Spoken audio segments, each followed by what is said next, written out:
I'm going to call the meeting to order at 5 o'clock. Yeah, and his too. So anyhow, we're doing Ancestry.com over here. She's noticing this book, and it's about John Goodrich's ancestor, and she goes, "This is my ancestor too." And I said, "Hey, well now you are both, you know that you're related to each other." So she was one tough babe. She was. So anyway, the first thing on the agenda is the approval of Budget Committee minutes. 12/5/24. Make a motion that we approve the 12/5/24 minutes. Second. Okay. All in favor of accepting the minutes as written, raise your hand, please. Okay, so. And the petition warrant article presentation was first on the agenda. However, he's running a little bit late. And so we can go right into the warrant article discussion and any updates from Troy and Lori, if you'd like to go over those. Yeah, so I think that I'd like to kind of recap where we were last Thursday night. And you're feeling better, Raj. You've recovered. I'm feeling better, yes. Luckily, whatever I had was a mild case and I quickly recovered, and thank God for the meds. Yes. So,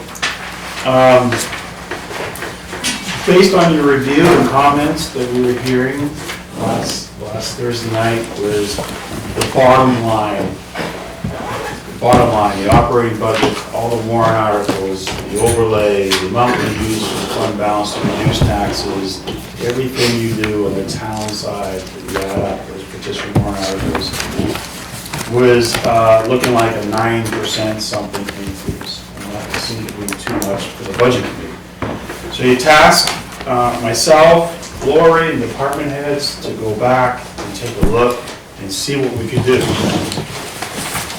I want to preface that we had gone back, once we put the original budget together, and as you know, it was communicated to you that we went back and cut about $350,000 out of the budget.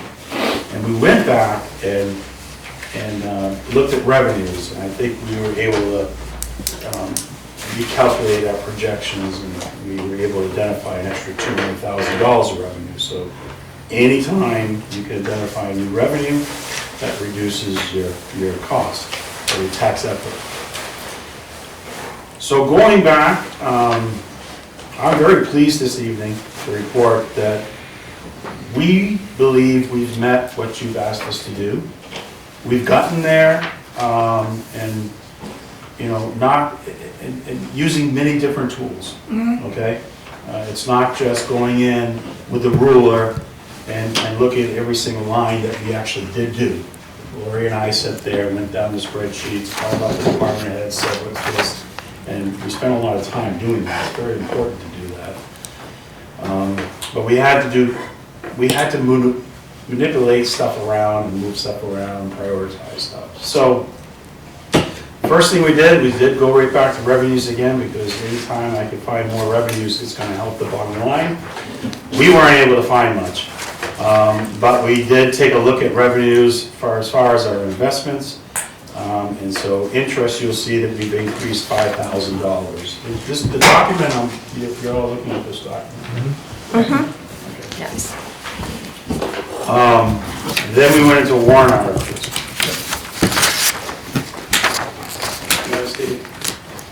So then we went from revenues, we jumped into our warrant articles. And the first one was our police capital reserve fund, where we were proposing to put $60,000 in the capital reserve fund. We're not proposing to buy any vehicles in '25. We're simply saving up for the next round of purchases.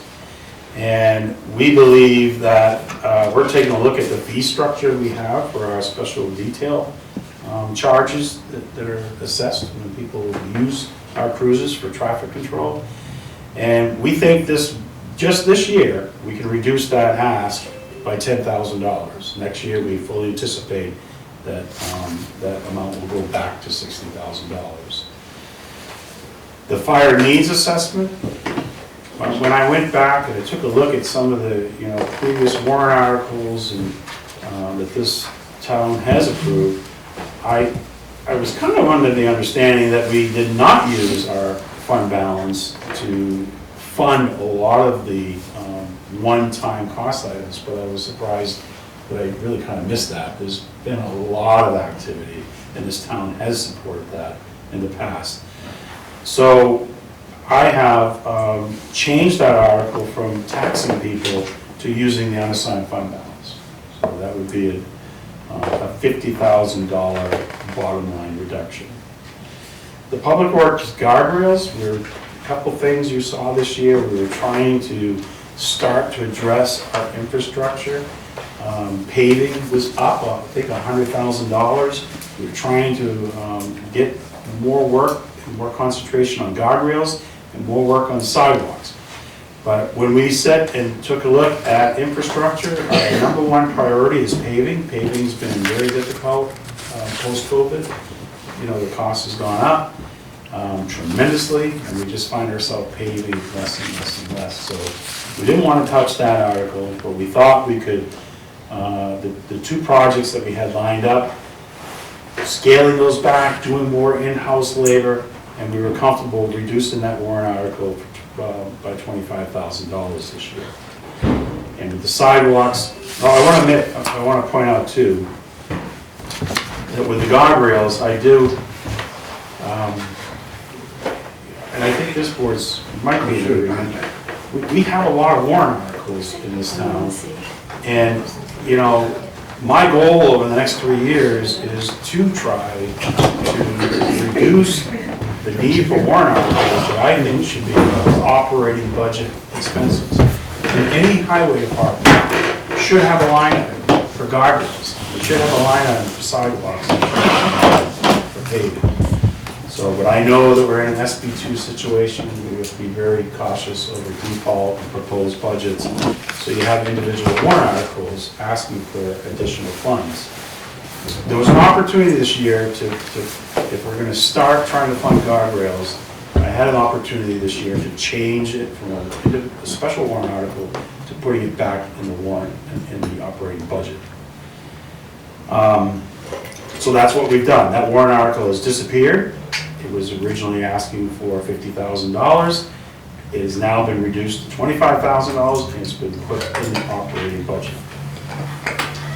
Sidewalks has been reduced from $100,000 to $75,000. That's another reduction of $25,000. Library capital reserve fund. I know I've received feedback from our librarian, and I know some of the select board members have received phone calls. This was not an easy task. We were under a very tight time frame, and the best we could, we really had, we didn't have a lot of time to communicate with everyone and explain the reason behind how we prioritized our adjustments.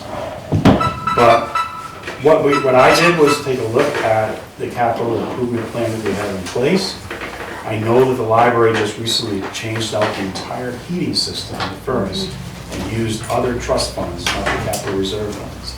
I know the library has $50,000 in their building capital reserve fund today. So putting off the $20,000 this year and revisiting that next year, I don't see that being a huge impact. It's not going to we're still going to have money in reserves for any unknown catastrophic failures, and we can still continue to do windows, storm window replacements, and doors and stuff like that. There's funds that are there, and there's also grant opportunities. So we decided that we would cut that by $20,000. The Public Works revolving fund, as we know, Parks and Rec. Yeah. I should put my reading glasses down, but I'm going to leave them up there reluctant. But Parks and Rec revolving fund, we took a look at it. It's very healthy right now, to the point where we're like, let's see if we can reduce the ask from the citizens this year. and utilize the funds that have accumulated. And I will tell you that a lot of those funds have accumulated because you've had, as you heard last week, in all the other departments, you've had vacancies, unfilled positions. And when you go, any month you go with 4 weeks of no salary, no benefits, no health insurance, there's savings. Now, of course, one would argue, well, it's savings, but you've also lost work, you know? And Right. so I don't know how you measure that, but it starts to show its face over time if you don't get the positions filled and get the work done. But anyhow, this was something that we feel we can do this year. We'll revisit it next year. We heard a lot of comments throughout this budget review about revenues. And the select board has heard that. I've heard it, the department heads have heard it. And we're going to be working hard at looking at all revenues in all departments, including the revolving funds. So for all the programs that we offer, looking at the fees that we charge. The pool, I really didn't want to do this, but it does circle back to comments I previously made that I don't know what we're going to do with that pool. But even if we're going to rehab it, or we're going to remove it and build new, it's got to cost over $500,000, $1 million. And by just taxing people, putting $50,000 in here, it's really, we're paying the tax on it, but I don't know what we're accomplishing. It's a drop in the pool. Yeah. So what I do want to do, the pool capital reserve does have $50,000 in it. I do want to keep money going into it, and what this will accomplish is, I've talked to Riley, I really want to get, and I don't know what companies out there that can do it, I need to know what the existing condition of that pool is. We need to know what needs to be addressed, what can be rehabbed, and compare that to building new. And so there'll be funds available to deal with any breakdowns, hopefully that we can repair, but also to really conduct an assessment of this pool, come up with a plan, come up with a price, so that we can have meaningful discussion about what the real cost is. We can go after grants, we can go after fundraising, whatever that is. We can't do that without a document that tells us what the problems are, the deficiencies, and what the estimated costs are. But the parks can't continuously be the one that's always sacrificed every year in the budget. I mean, at some point in time, there's got to be a capital investment in that department, both in the pool and in some type of building. Yeah. And we've been talking about that for a long time, and there's many other things that have slid in ahead of it. So, and I sense that there are other things that are looking to slide in ahead of it too, so. There's Troy, just one retro idea when it comes to the pool. And this is, you're gonna gag when I say it. When I was a kid. No gag right now. We swim in the polluted We river. got Yeah. right here and went on the school bus and went up to Forest Lake. Oh, And we had our swimming lessons out. that's a And nice spot. that doesn't cost as much as a pool, I can tell you that. Gas was a nickel then, though. I bet you it doesn't cost as much as a pool. No, it doesn't, but, I mean, I think the pool has been, I mean, John, we did that in Berlin too. We went to Moose Brook, Yeah. which was probably equally as cold as going to Franconia Notch. I mean, what's the price of blue lips, right? And other affected pieces of the anatomy. But, I mean, I think that pool has meant a lot to the kids of Littleton over the years, and I think at some point in time, we need to make a commitment to it, and we can't be afraid to ask. If people choose to vote for it, then, they'll vote for it and we'll get it done. But to Troy's point, I mean, obviously, yeah, we need to have an assessment of what we really are working with and decide what we can do. So let's let Troy go through these, and then we'll have comments afterwards, Okay. please. Thank you. That's fine. So that's your warrant articles. Now we're going to move into the operating budget. we just, the benefit of sitting here at this time, at the, last hour of our operating budget, we get a better sense of where health insurance signups, are going. And this line item here is another example of the leave time buyback, so we know what we had for activity this year. We're comfortable making an adjustment of $13,000 to this line item this year.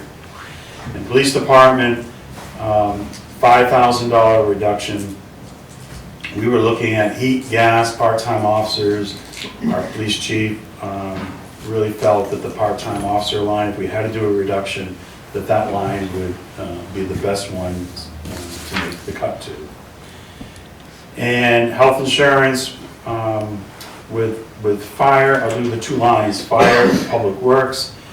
As you can see, we had, in the fire, we had a reduction of $46,000. And this is all directly related to a recent, a couple of recent hires and open enrollment, just knowing those changes. So we captured that. Good timing for those new hires and the open enrollment. And public works admin, I can't remember, so we had an increase there, an enrollment change. Health insurance in the highway department, we do carry a contingency because, again, we don't know, we have vacant positions and we're carrying contingencies trying, to guess worst case scenario. We're comfortable making a reduction to that line of $22,500. The street sweeper was an interesting conversation that Eric and I had. And we have a warrant article, as you know, to replace that sweeper. If that article fails, we're at the point now where we are not, that is out of service, and we're not going to spend any more money on repairing it. So it will go out to surplus bid if the select board authorize it, and that would be our recommendation.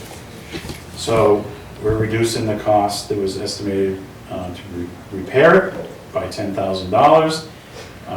That leaves, I think, about $25,000 in that line item to contract that service out. So we'll still have access to street sweeping and catch basin cleaning, but we're not going to continue our efforts to try to repair it. Highway heating fuel based on historical, small cut, but like I said, we had the ruler out and we're just trying to look for anything. $1,000 reduction. Vehicle repair based on historical spin rates. We're comfortable making a cut, $6,200. The library appropriation, we felt that level funding that, I know it looks like a small amount, but library does have access to some other funds, and I think that's just a small adjustment, so they should be able to find that funding within their operating budget. The Opera House overtime, reduced that by 1,000. The Opera House heating, reduced by 1,000. And the principal for the ambulance, this was an ambulance that was approved for a 5-year lease. Due to the whole supply chain, we are not anticipating that this ambulance will be arriving until July or late summer.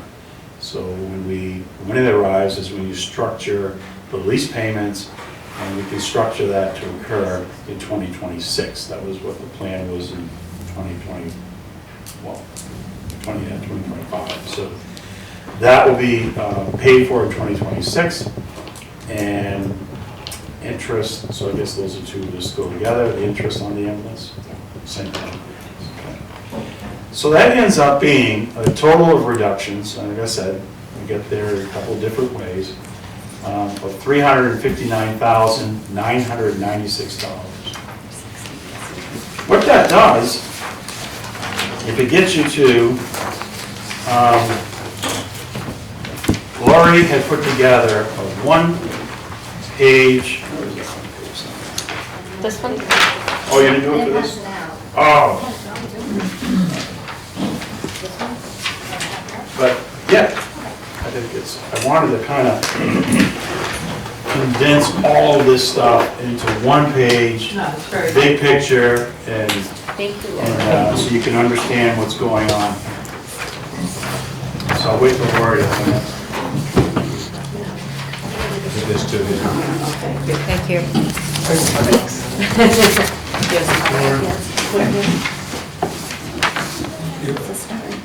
So what you have here is sort of a condensed overview of the entire picture.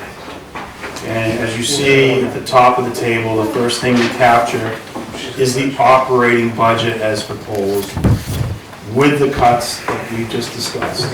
In comparing the 25 proposed to the 24 approved, you'll see that we are up $458,014 over last year, or 4.4%.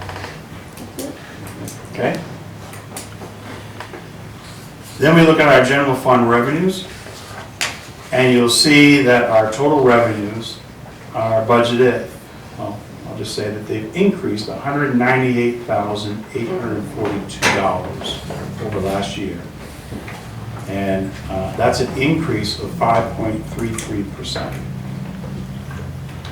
The difference between your proposed budget and your offsetting revenues leaves you with a net amount that we need to raise of $6,942,276, which represents an increase over last year's net amount that we raised of $259,172, or 3.88%. So your general fund operating budget, less your projected revenues, ended up with a $259,000 increase of 3.88%. Then we throw in the warrant articles, and you'll see that we are proposing in total, these are your cost warrant articles, not the ones that are offset with a revenue. The total cost for the revenues as proposed is $1.6 million. That's a decrease over last year of $252,000, or 13%. And you take both those tax efforts, and I'm not sure how this happens, but the bottom line is it's $8,615,602. We're up over last year's combined budget and warrant articles. It's up $6,476, 0.08%. The problem comes, it's not really a problem because you see at the bottom of this page, I think that we've delivered what you were looking for, which is a bottom line overall increase of 4.99%. But the problem, you put together warrant articles and a budget, I think that we did a great job. But there's two things that are happening here in 25. One, we know we're doing an update. So we've had to increase our overlay. We didn't get aggressive on that increase because the homeowners are really not going to get their final tax bill until December. And they have all the way till March 2026 to file an abatement. So next year, probably, that 250 will be known. We'll kind of know what the number might be. So I don't know. Maybe it stays at 250 for 2026. We'll see. The war service credits are flat. But one of the things that I absolutely wanted to maintain was our dependence on using the fund balance to reduce taxes. And last week you sat here and we were proposing to use $350,000 less than we had the previous year. We did not touch that.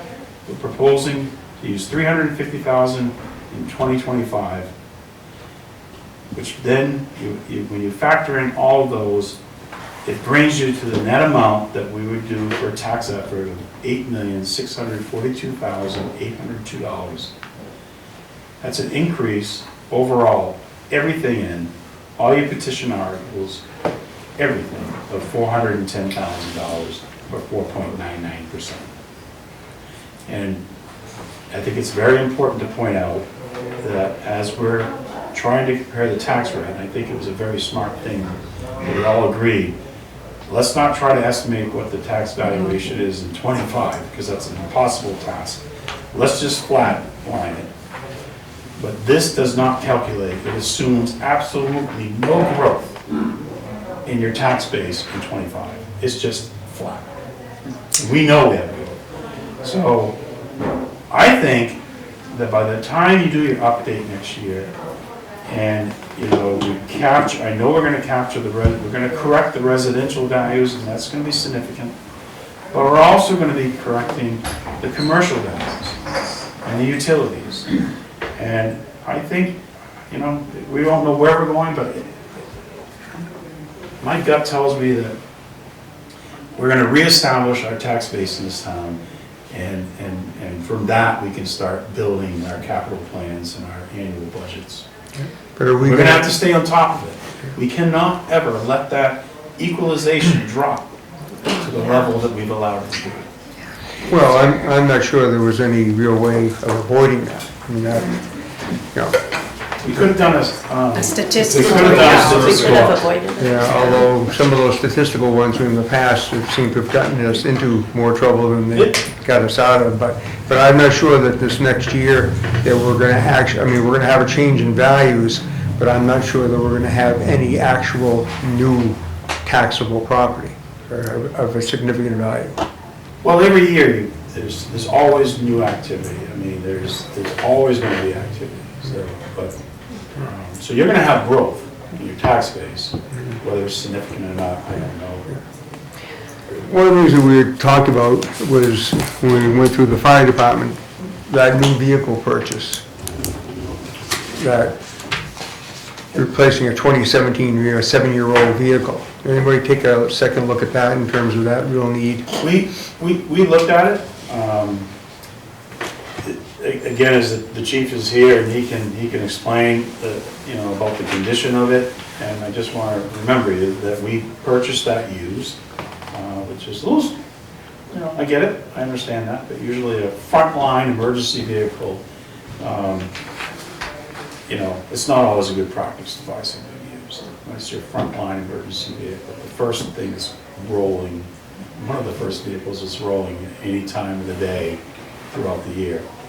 But I think the corrosion, chief, is a lot of your concerns with that vehicle. I was somewhat unaware of it. There's some bubbling over the rear wheel wells, and when it went for annual inspection in March, our mechanic said that we should be pretty concerned about the underneath. I asked, well, can we get it to a body shop or something like that? And he said the situation really isn't conducive to doing that, and that we should be looking at replacing it. So that's what drove that conversation. The Full disclosure, solution, I'll let you know, we have put together a grant application, and I'm really hopeful that we're going to fund either half the value of this vehicle, or maybe 100%. Chad, was that our mechanic, or was it a mechanic at a place that sells vehicles? No, it's our mechanic. Well, if I may first thank everyone for going back in and taking a look. I know it's painful. It's even painful for us to ask you to do this. But after what we saw last year, and with the unknown of where we're going to be next year with the revenues, with the dam, with the reval, with a lot of different things, we just wanted to basically err on the side of caution. There's some in here that I probably will ask you why, but we didn't feel as if we should step in too much, and we allow the department heads and the town manager to decide where the reductions would come, because we didn't want to basically step into it. I mean, we will tell you what our opinions are, but we recognize that that is your responsibility, and that is your, you should be doing it. So it is painful. We started, for some of you, we started with an 88-cent increase over the previous year, and that is a significant increase no matter what. But particularly following last year, an 88 cents projected increase was significant. We've always been within, just, I don't know, not very high. I mean, we've kept it flatline for many years, and sometimes that isn't the best thing to do either, but everyone was coming off of the pandemic, and so the Board of Selectmen were trying to hold costs down so people could get back on their feet. And then we had the catastrophe of losing the revenues from the dam, but, and that factored into this decision to ask to come back with a very conservative budget. It's painful.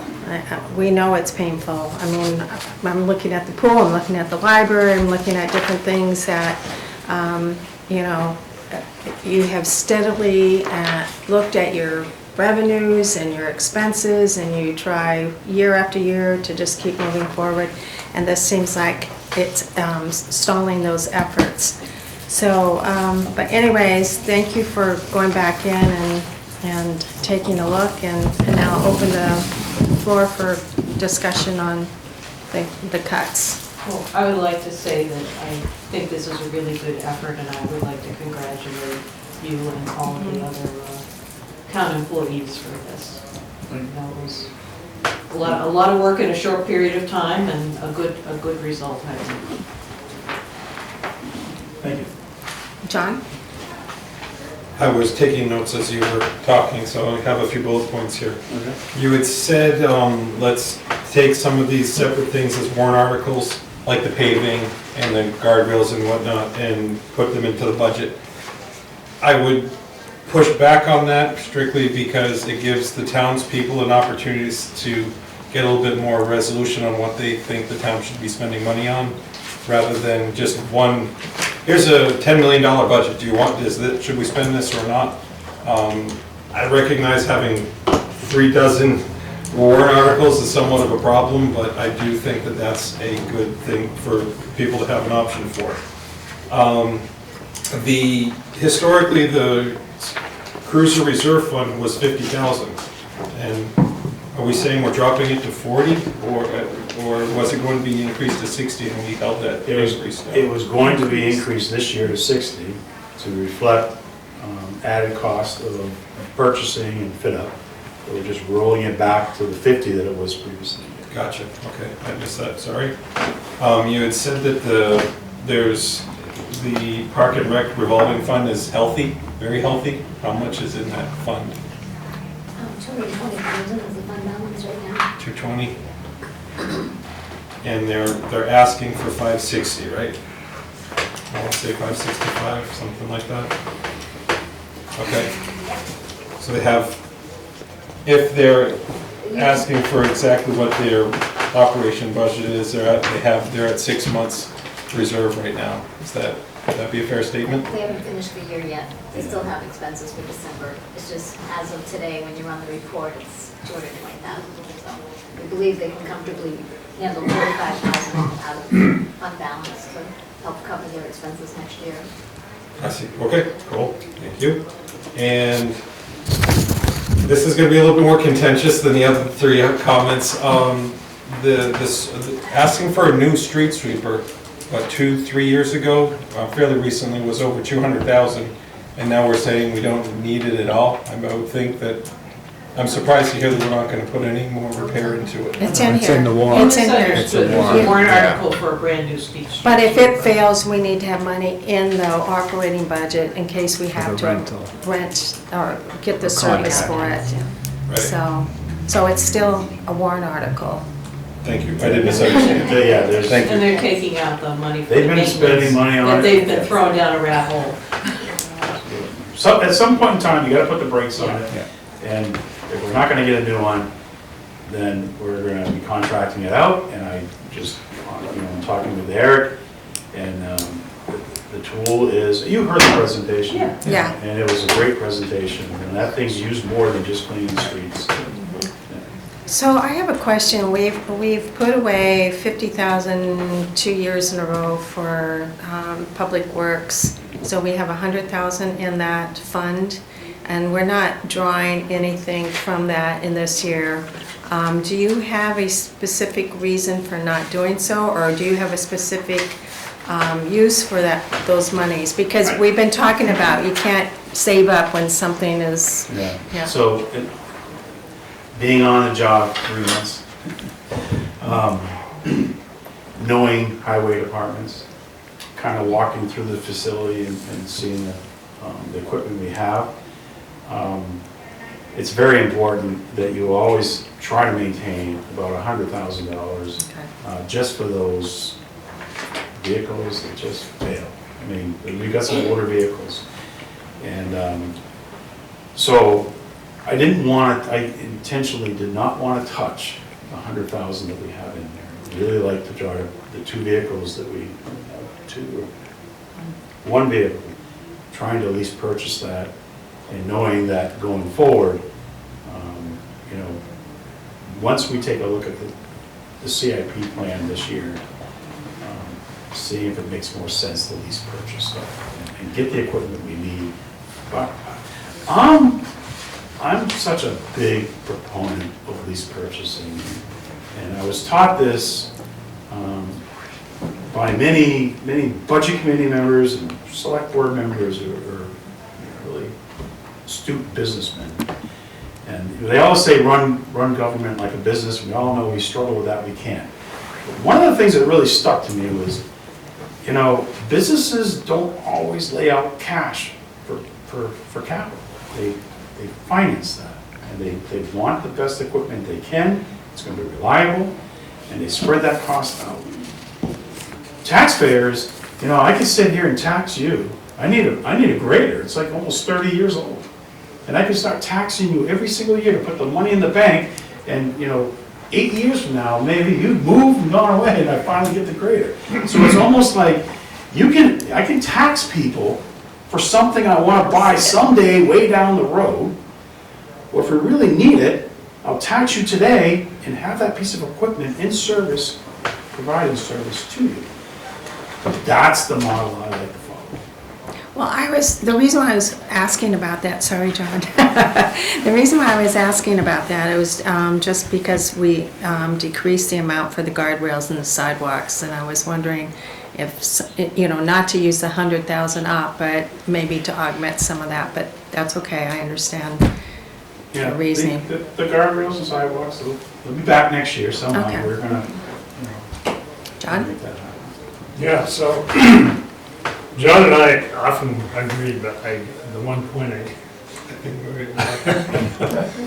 I think we have too many warrant articles in general, so I sort of side with your approach on that. And if they're a normal part of an operating budget somehow, I think we should bite the bullet and put that into the budget and be upfront about it.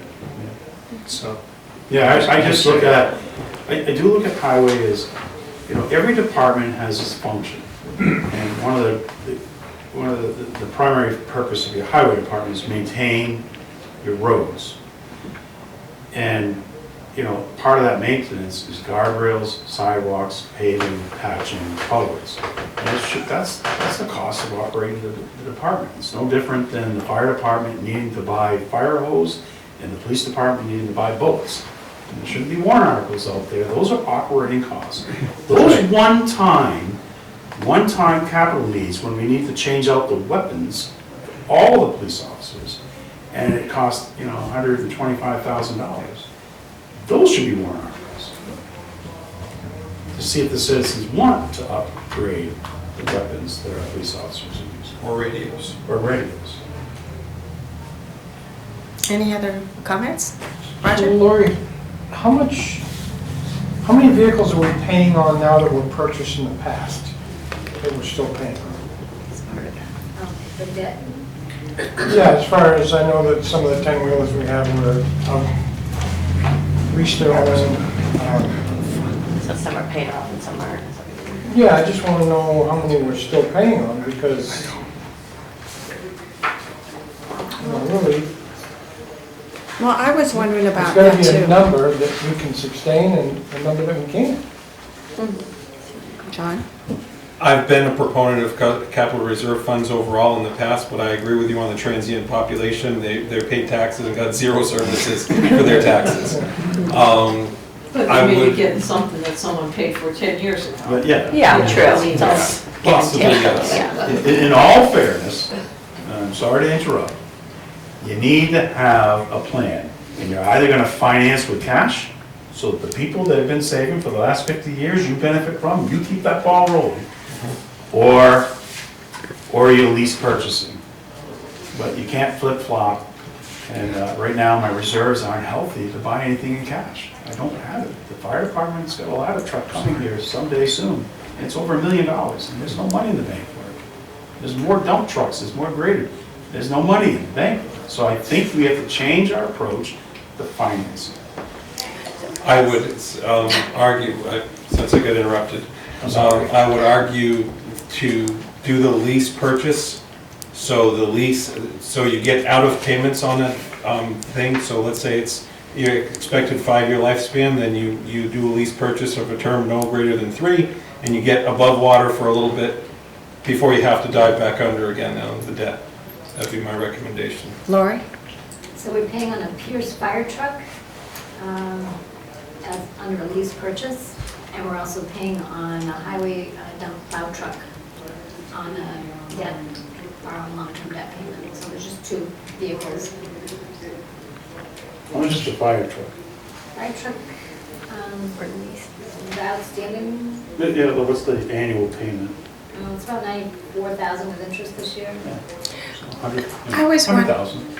I was wondering where you apply your money. So there's no such thing as a stupid question, right? Okay, so prefacing that right now. Okay, get ready, because it's coming. So we use $350,000 from the unassigned fund balance, and it's basically used like capital, like revenue on one side. But if we were to apply that $350,000, and let's just say we're in the last 2 years or 1 year of some of these lease purchases or bonded debt, and pay that off, we're actually using the money, but we're reducing our debt at the same time. So can we look at that sometime? Yeah, we can look at it. I've never paid off a lease purchase, so I don't know if there's a provision in those lease purchase agreements that allow you to, whatever the term is, to pay earlier. The bond payments will have a recall out so many years for the life of that bond. And you certainly can refinance it or pay it off, I believe. When you take the bond out, you will set a recall date, I think. Whatever bonds we have right now, I know the interest rates are far better than what you can get today. And our interest rates we're paying on our bonds and leases are actually lower than the interest that we're earning in the bank, so we wouldn't want to. No. But I get you. Anytime you can, there's an opportunity to try to eliminate debt, and you have that opportunity, definitely. I'm just going on Dave Ramsey. That's the way we run our households, and that's, we can do it in government too. Yeah. Okay, any other comments? I'm going to maybe close this section down. Oh, go ahead, Yeah, Joe. maybe just one thing, unless you're gonna go to it, but I don't think it's on the agenda, just the pilot agreement. I was glad to see that you've hired some help, and I thank the select board for doing that. I think it's, and I'm sure Jordy must have had something to do with it. He seems to be from down your area a little bit, so. He's out of the narrative office. Do you know him? I had a chance to work with him, he was always on the other side. And So is he? he's gonna serve you well. He's got, him and his staff have a lot of expertise and a lot of experience in utilities.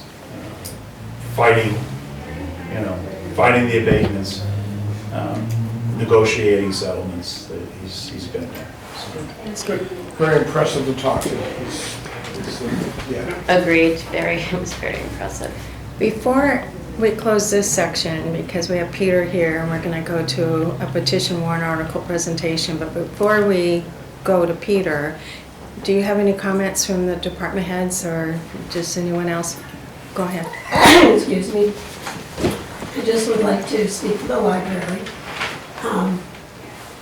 Megan did not get a chance to make the decision to withdraw her warrant article. We had a building assessment done in 2018, and we're trying to go along with the plan, which was a 10-year plan.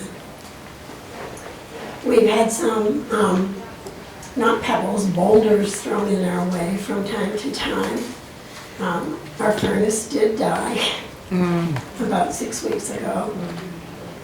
And had it not been for Megan's grant writing 4 years ago to get the heat pumps for the 2 top floors, Right. we would be closed. We could not open. Lack of heat, if the temperatures had been typical, we could have had frozen pipes. We have a lot of assets to protect. The building was not in good repair almost 9 years ago when I got on the board. And we fought tooth and nail. She writes grants at every opportunity. We try to almost level fund every year.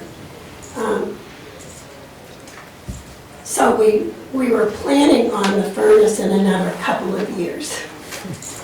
That happened, it had to be replaced. It's in the process right now. The front stairs were on our list for this year. We started in 2019 trying to find some mason that could do that work. Asking for $20,000 in our capital reserve fund is to see that when we find someone, we can actually get the work done. If you haven't been up the front stairs, please take a trip. And don't trip when you do. No pun intended, right? Terrible. We've been notified recently by someone, and I'm not sure who, that we also need to take a look at the retaining wall, which is along Main Street. There's always that question, who's responsible, the library or the town? The library. The library That's right. does not independently own the building. The building was a gift in 1906. It's a Carnegie library. It's a historic library. If you're not familiar with it, you see how pretty this building is. Well, we have another one just down the street. We have paintings of great value. If they get destroyed by water, they're not going to get replaced. So Jane, are you saying, based on your timeline, that you need this $20,000 this year? You know what? We're team players. Yes. We'd be happy if you'd allow us to have a warrant for 10. But the work has got to be done, and then it needs to be paid for. Well, we are going to go through the warrant articles shortly, and there will be discussion on each warrant article as we go. And these are his recommendations, and we hear you. I mean, we definitely hear you. The thought that we have right now is, if we can't ask for $20,000 into our capital reserve fund, and someone gets hurt going up or down those stairs, and they sue the town or the library, either one, it's going to all come from the same money. It's going to be a lot more than $20,000. So pick your poison. Well, I'm going to make the heartless statement that if you feel that they're that dangerous, you probably should just put caution tape around and not let people use the front entrance. We can do that too. I mean, you know, that's a heartless statement, but if you feel it's that dangerous, that's probably what you should do. And even until the work is done. I mean, Right. yeah. We can do that. We Yeah. can put a sign up, just know that the middle of Main Street, one gorgeous building, 1 3/4 acre plot of land that's iconic to the Main Street of Littleton is going to be roped off and look like hell. So, any other comments from anybody else? Okay. So looking at a quick review on the one-page statement that you had, there's 3 departments that use up 65% of the budget. It's the highway, police, and fire, which is no big surprise that those are our biggest ones. And from the review from back on this sheet, it seems like the library took a hit on that one, took a hit on that one, and I thought there was 3. So I guess what I'm saying is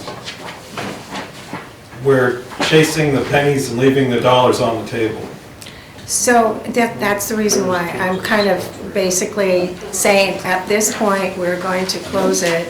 And we're going to go to Peter, and then when we go through the warrant articles, we can submit some of those comments, okay?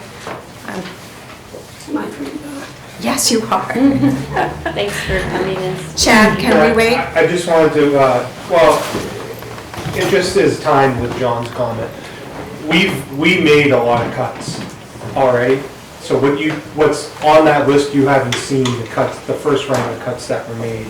So the library and others weren't affected by the first round of cuts. So we'd have to go and pull a comprehensive list.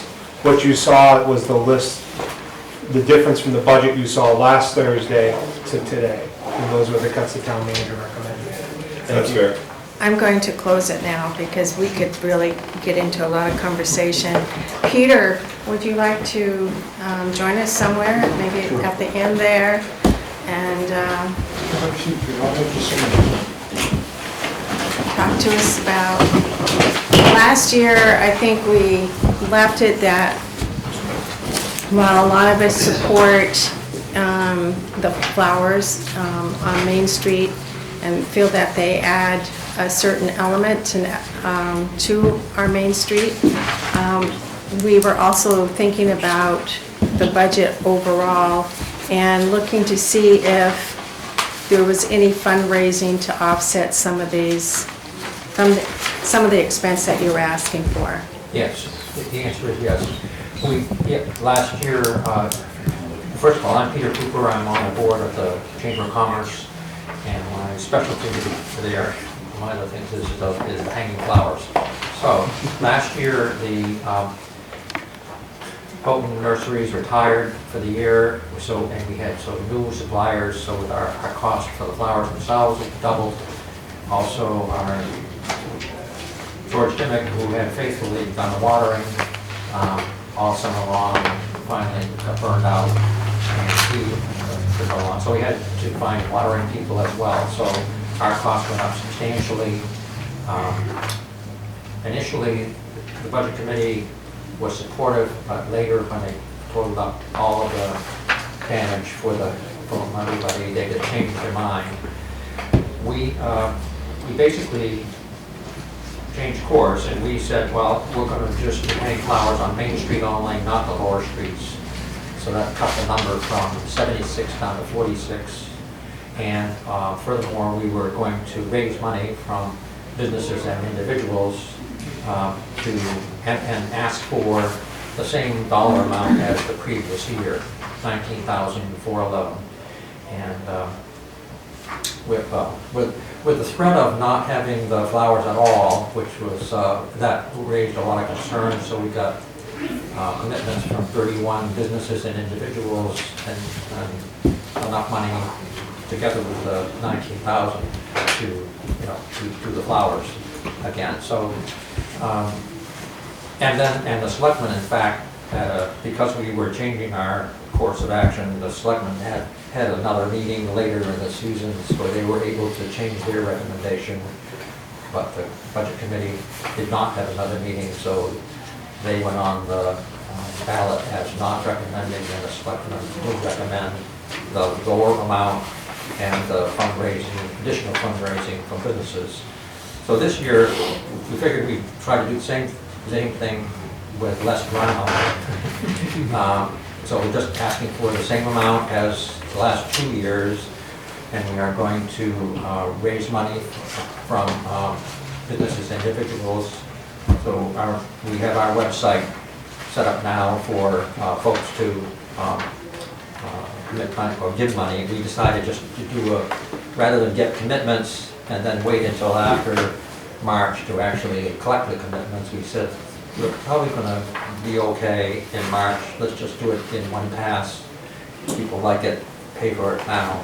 So hopefully we'll have that additional money going into the deliberative session and the town meeting vote.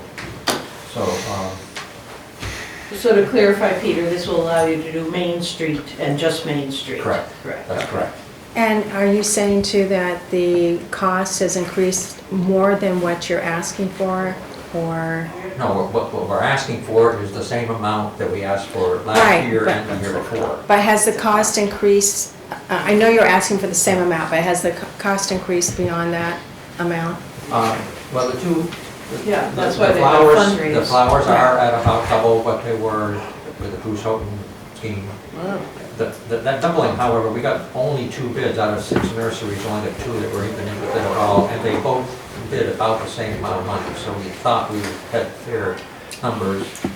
And it's a local firm, they uprooted out on Farm Hill Road, which is nice to have a local firm, a new local firm do that work. In fact, they were concerned about how the flowers looked late in August, and they gave us those the mums for free. But we paid them to do half of the watering thereon out, and so the other thing that we're going to be working on this year is getting more companies or individuals involved in doing watering, because having anybody do it all summer long, potentially every day, is just a recipe for burnout. Nobody can do that. George Dimmick did it for a number of years, but I'm sure his wife finally forced him to take a summer vacation. Enjoy the summer while it's here. Yeah, that's right. Yeah. So that's the story. Hopefully the fact that we're asking the same amount as the last 3 years, and we're fundraising from businesses and individuals for the additional amount for mostly the watering and the flowers themselves. Other odds and ends like replacement flags, a few other replacement lighted globes, maybe, I think we bought 3 this year. We repaired some of them that are bad. Out of the 7 bad, we were able to salvage 5, used spare parts, stuff like that. So those, but they're pretty good quality globes compared to some that we've had.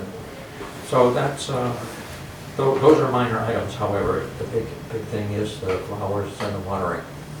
So Peter, I understand it's $19,411 that you're asking for, is that right? That's right. Art? Did I understand in your explanation that you don't have any money raised as of now? You're going to wait till you actually get the funding before you go to raise money? No, this year we're going to take a chance. I think last year, even with all the heartburn, we still got the same 2/3 positive and 1/3 negative in the March voting. No, I'm not talking about the votes. I'm talking about the fundraising. You just said you were going to go out to get fundraising. Right. Did you go out to We're starting find? now. So you don't have anything as of now? Yeah, you can see if you'd like to make a contribution. Just scan this QR code. Yeah, just go on our website, and it's a nice website where you can poke on whether you'd like $50 or $500. Right, but I'm sure you're not asking this committee to fund you here, right? That's not what you're asking, for personal money out of here. I'm asking you, have you gone out and solicited funds from people that are gonna be on Main Street? Like last year, we talked about, get sponsors for the baskets and Yes. that kind of thing, and plates and whatnot. Yeah, you said you did quite a bit of that last year, and you Yes. anticipate that again this year, Yes. correct? Yes. But last year, but we haven't started that yet. It starts. So that was my today. question, so we have, right, so nothing's been started. Correct. Okay. But we would like to just do it in one step rather than two, if you will. Well, last year, we got commitments from 31 businesses and individuals, and then after March voting, and that was positive, we had to go back to the 31 and collect our monies, so it was extra time spent by our staff having to do that. Better to do it, if you like it, poke it, and just support it. Steve? I think the question was also asked last year about the option to have additional installations on Union Street or Main Street. Right. If somebody either at their own business, or if somebody wanted to just sponsor one beyond or even like to sponsor something, down off of Main Street, the ones that have been eliminated, if somebody wanted to, did you ever come up with a cost of sponsoring one additional? Yeah, we do in fact have that deal with the Thayer, the two hanging on that front door are flowers, and we basically just charge them that cost. So what's the charge of adding an additional one? $185 for the flowers themselves. Yeah. And I guess we didn't actually charge them for watering, but we just, But with $300 buy a new installation and maintain it for a summer?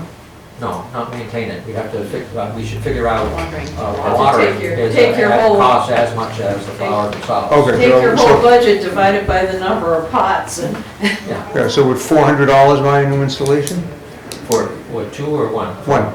One flower. I'd say, probably. That's 500 definitely would. Yeah. Yeah, For so the if somebody's willing to pay $500 a piece for two, you would install them and maintain them for a summer. Well, we'd rather not have our watering people have to go chase around town with their tanks to find some flowers. For instance, we used to have 2 pots of flowers at the beginning of the covered bridge. Yeah. It's a tough place to get to, actually, and at least Saranac Street, Mill Street are pretty straight. You can get them, Yeah. from the street very well. So that's the other complication. We'd rather not make it too challenging for the watering crew, especially if we're going to have multiple entities doing watering. That George Demick had a good routine, and Okay. we appreciate now how well he did. Sometimes you only miss them when they're gone. That's right, that's right. Any further questions for Peter? John? No, I guess it's not a question for Peter, but we just talked about how we axed a $20,000 warrant article for the library, and now we're entertaining this other $20,000, very close to $20,000 warrant article for the flowers on Main Street. How much does it cost to be a member of the Chamber of Commerce? It's a sliding scale. As an individual person, I pay $50, goes up to, multiple, not close to 1,000, I don't pay, depending on the size of the business, whether you're a big hotel, the coin company, or whether you're individual self-employed person or a private individual, but it's arranged depending on what kind of a business you are. Okay. Any other questions? I'm going to bring it to a close. Do you have any comments? Okay. Thank you, Peter. Yeah. Thank you. I don't know, I should have passed these out ahead of time. These are the things that were circulated early on for the budget last time. We'll take them. We'll take them, yeah. Just pass them down, yeah. There we go. Thank you. All right, so I think Lori made a new of the warrants, a new copy of the warrants. Right? Right here.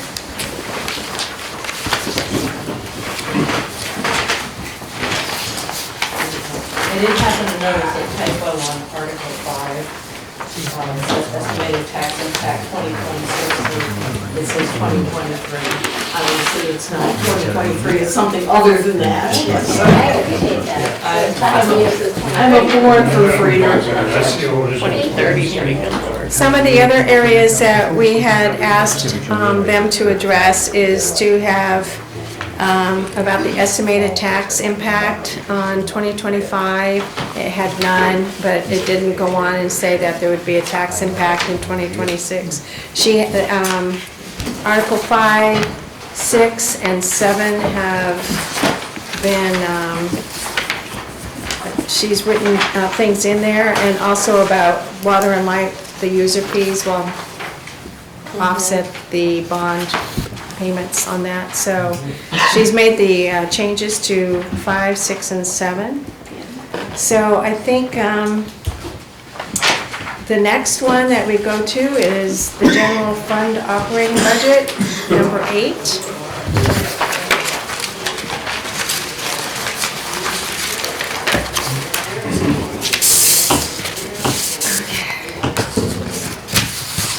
Troy, do you want to just recap anything on that one? No, it's just, what I said last week, there's, in the operating budget, along with all the work we've done to try to reduce the lines, there were some things in there too that were one-time occurrences. One was the revaluation, which is, I think it's $85,000, but it's somewhere between $85,000 to $100,000. That's a one-time expense, it's in the operating budget. It's not something you can throw out there as an individual warrant article. The last thing we want is the residents to say no to it. And we would be in violation of DRA. So my first inclination was, well, that was a warrant article. But you will see me next year I think it's a good practice that we have a capital reserve fund for our revaluations. We should be putting money aside every single year, so we don't see this $100,000 ask, once every 5 years. So that's a good example of when it makes sense to start saving money, $25,000 a year, so that the money's there when you need it. And we should be funding for those annual updates. The statistical revals, how much did those cost? I don't know, I've never done one, so. Find out. Yeah. Yeah. And where did this money come from? For us taxpayers? The one you want to put them in the side? So what I was just talking about was that we have, this town has established a capital reserve fund so that they could save a little bit of money every year. Yes. So when the reval comes every 5 years, the cash is in the bank. So the money would come Where from did this the money tax. come It would come from Taxpayers. taxpayers. Yeah. Yeah. Okay, it's taking some. Just so there isn't a spike in the operating budget every 5 years. It's spread out. Yeah, spread out a little bit. And you guys from the budget agree on that? We're not discussing that tonight. He was just Okay. bringing it up. Thank you, Okay. thank you. And again, when I go back to this one-page summary, the town government is in a unique situation where when you get down to that last bottom section, the town's the taxing agent. We collect the taxes and we also abate the taxes. So we're carrying that cost. When someone's taxes get abated, the school department doesn't give back a portion of what they receive, and the county government doesn't give back a portion. We cover that, and that's what that overlay is. That covers any abatement of taxes that have been assessed. It covers it 100%. So the school will still get their, if Troy Brown got a tax bill for $500 and I'm able to argue that it should have been $475, the town pays $25,000 back to the taxpayers, not a little bit from the school and a little bit from the county. But the town is also the one who established the value. But you also established the value. Yeah, we established the value. The school didn't establish the value. Right, we collect. So, but the interesting thing here is this year's budget, if you look at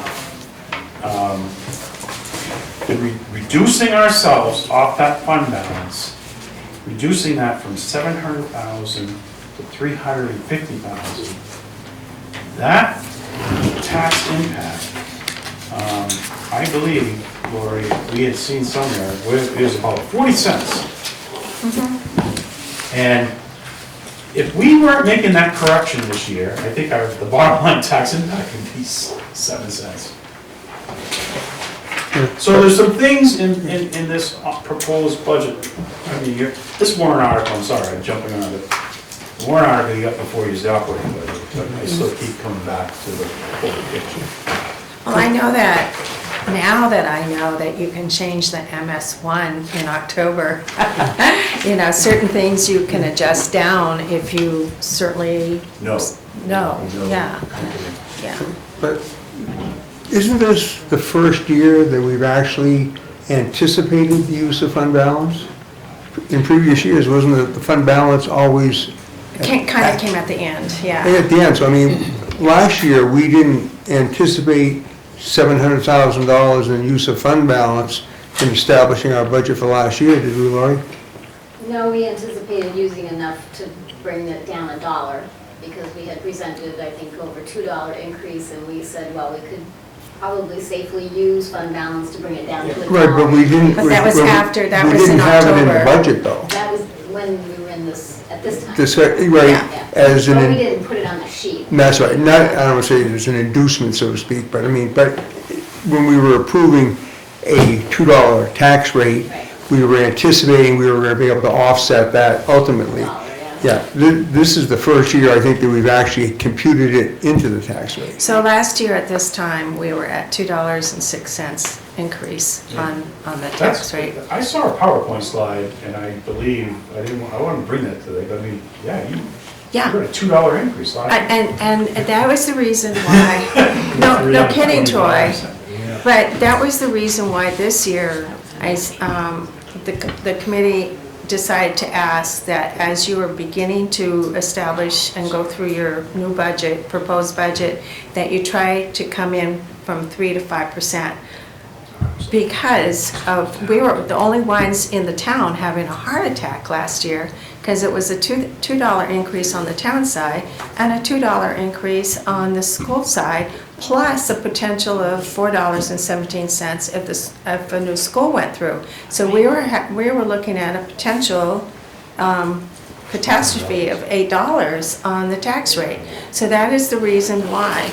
And then you never know what your revenues are what's going to happen to your revenues. And the school doesn't know what's going to happen to their revenues either, because when they're putting their budget together right now, the state hasn't gone through their budget process, and their budget process happens after the March vote. So we don't have any recourse, so to speak. So that is the reason why I think maybe this year it was a little bit, like we have to really err on the side of caution, because we don't know what's happening to our revenues in the coming year.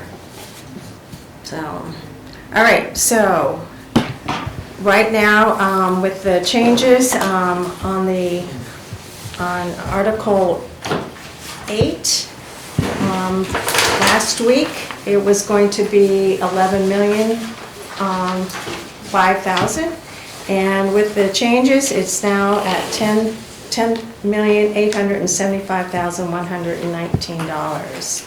Is there a motion to accept this warrant article, or do you want any more discussion beforehand? Second. Okay, so can you keep track of all Yep. that? Thank you. Okay, all in favor of supporting this warrant article, raise your hand, please. Point of order, we're supposed to have the discussion after the Before. motion. After the motion, okay, yeah, does anyone want to We discuss already this? Yeah. discussed it, but I'm Right, just we saying, did, point of yeah. order. You have the motion, then you discuss, then you vote. Well, Yeah. okay, yeah. So Go ahead. Discuss before you I mean, vote. did we, Do we vote? Do you want, Yep, do you have raise any your hand. discussion? We did, yeah. Okay. So, Opposed? any opposed? I'm opposed. 6-1?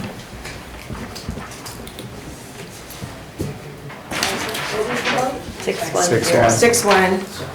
The next one that we go to is 11, Article 11. Town office building, purchase design. And just, I'm sorry, the general fund Article 8, just so everybody knows, I just noticed I did not change the default budget number. Okay. Yeah, I was gonna say it's That's high. fine. It's gonna be 10,841 Okay. according to your other sheet, so I just noticed I didn't change that. Okay. So I will get that on the next version. Do you want, Diane, do you want us to turn it off on 11 and do that one last? You want, because you need to discuss it, yeah, It's not okay. even really something you can act on at this Okay. point. Article 12 then, we'll move to Article 12, fire lease purchase. Did we vote on 10? Yeah, No. 10 No. items. Yes, we I did. think we You voted did? on that one at the last meeting. We did at the last I meeting. thought we did, but we didn't have the number in. Oh. Not yet. Never wrote it down. Yeah. Oh, right, I see We what you decided, mean. Pardon? Good catch. I'm sorry. We voted on the sewer fund operating. Right, but we bypassed the number 10 because we were waiting for a firm number. That's right. That's it, Yeah, we did okay. vote, but then we called that. That's right. So are we still waiting on a firm number? Is this from firm? water I thought it was line? Yeah, They won't have 23 the to be number until late December, early January. So we can do that We at can the do that on the 15th. 15th? I guess. Okay, How are you so, gonna change it? pardon? How are you gonna change it? We're not. No, but we're gonna get the firm number to, Okay. or either To vote. approve or Yeah, we disapprove. didn't have the number last time. Yeah. That was just. Let's say that Yeah. the number becomes $80 million, but it's all gonna be offset by User fees. user fees. Does it matter? That's what I'm saying. Yeah. Does it matter? Well, I think I think just it like you does, have to yeah. say you're gonna raise and appropriate a certain Certain amount amount. of money. I think we probably do have to say, we're Checks and raising and balances. appropriating a certain amount of money and we're approving or not. I wouldn't vote on it unless I saw the dollar. That's- Right. That's Yeah. it. That's fair, okay. Okay, so we're gonna go to 12. 12. Article Wait a minute, did 12. we vote on 10? No, we're No. gonna wait and discuss that at the very end. Oh, that's Article 11. 12, 11, We're waiting on 11. 10, we're gonna 10. vote in January, or Right. whenever the number, whenever yeah. the, Well, it'll Our probably next be, There's no number at all there for 11. So we right, can't he's gonna do a vote on 11. We're gonna talk presentation. about it. he's gonna talk So about I it. make a motion, we vote on number 12. Yeah. Well, we were getting there, we didn't know a motion. Any That is the- discussion? that Any is the discussion? motion. Okay, so who's gonna second that? I'll second it. Okay. Now we have Now discussion discussion. on number 12. Can I just make a note that, make sure everybody's using the version that I passed out? Right, 'cause the Because numbers are Richard- They're different. I think John Goodrich They is on change. the wrong. Yeah. Well, 12. It's dated on the top as, yeah.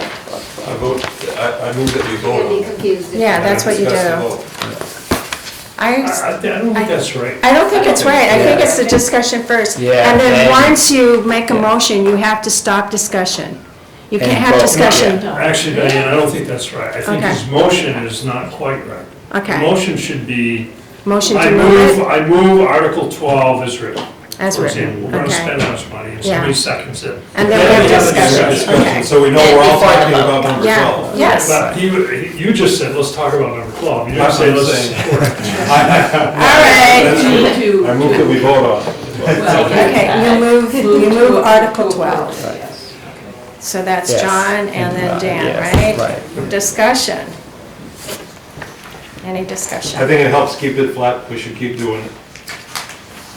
Otherwise, we're gonna continue to purchase cruisers, and it's not, there's a set timeline. It's not his example of, we're gonna maybe buy something in 8 years. We know in 4 years they're gonna buy more cruisers, so.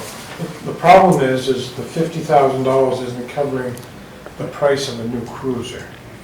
So that's why we went to 60, but this year we're cutting it back to 50, just to, Help So- on the budget.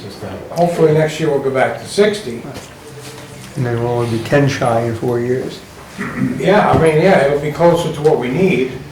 The idea is in 2028, they'll take 10,000 out of the special detail revolving. That's what, yeah. Yes. She's That's what got shows the revenue. capital plan, the 10,000 will come from there. Okay, so you got it covered. Yes, yeah. Okay. Discussion closed, anybody? Okay. All in favor of supporting Article 12, please raise your hand. 7, 0. Okay, John, go ahead, move the motion on 13. I have to move that we're going to accept it, even though if I want to or not. So I move that, I want to make a motion that we accept number 13, fire Move it. department command vehicle. Right. Second. Second, Mary. Discussion. Any discussion? I'm curious what we expect the lifespan of the vehicle to be. Although, when, like Troy said, he's never bought out the lease at the end. So it's a perpetual payment now, we're, perpetually going into debt for this vehicle. Yeah. So, I don't want to speak on the chief, but, I don't like these types of vehicles. I don't like to lease purchase them for any longer than 3 years, because I know we have other vehicles that'll be coming up. But this type of vehicle, chief, would you say 8? Say at least, I think 7 to 10 years is, depending on the use and conditions. Are we gonna undercoat this one? So yeah, we actually, I learned, because we have to do an undercoating, that one of our guys is actually going to do the undercoating. He does them for all his own vehicles, and we're able to get the supplies locally, and so we got a plan for that one, and we continue to do that. And we're checking to see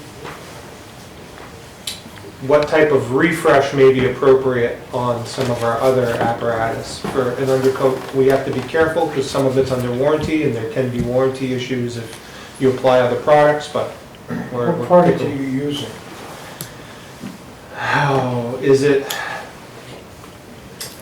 I believe it's the NH Natural Uncoat. product, but I'm not 100% certain. I'm almost positive. I mean, there's 3 major products out today, NHOU, wool wax, and fluid film. Those are probably account for 90% of the market today. But they are all annual applications. The old Z-Bar thing, Z-Bar, Rusty Jones, all those guys. Yeah, all they that you mentioned that. Just 20 years ago, you paid $300 for Rusty Jones undercoating. Rusty Jones. And when the car rusted through after 3 or 4 or 5 years, whatever it was, they gave you back your $300. And that was it. So basically, they had a $300 loan, interest-free for 3, 4, or 5 years, and then just paid back the principal and moved on to the next guy. No wonder people said they're scams. Yeah, that's right. So, no, that was a total Z-Bar, others that were in it, John?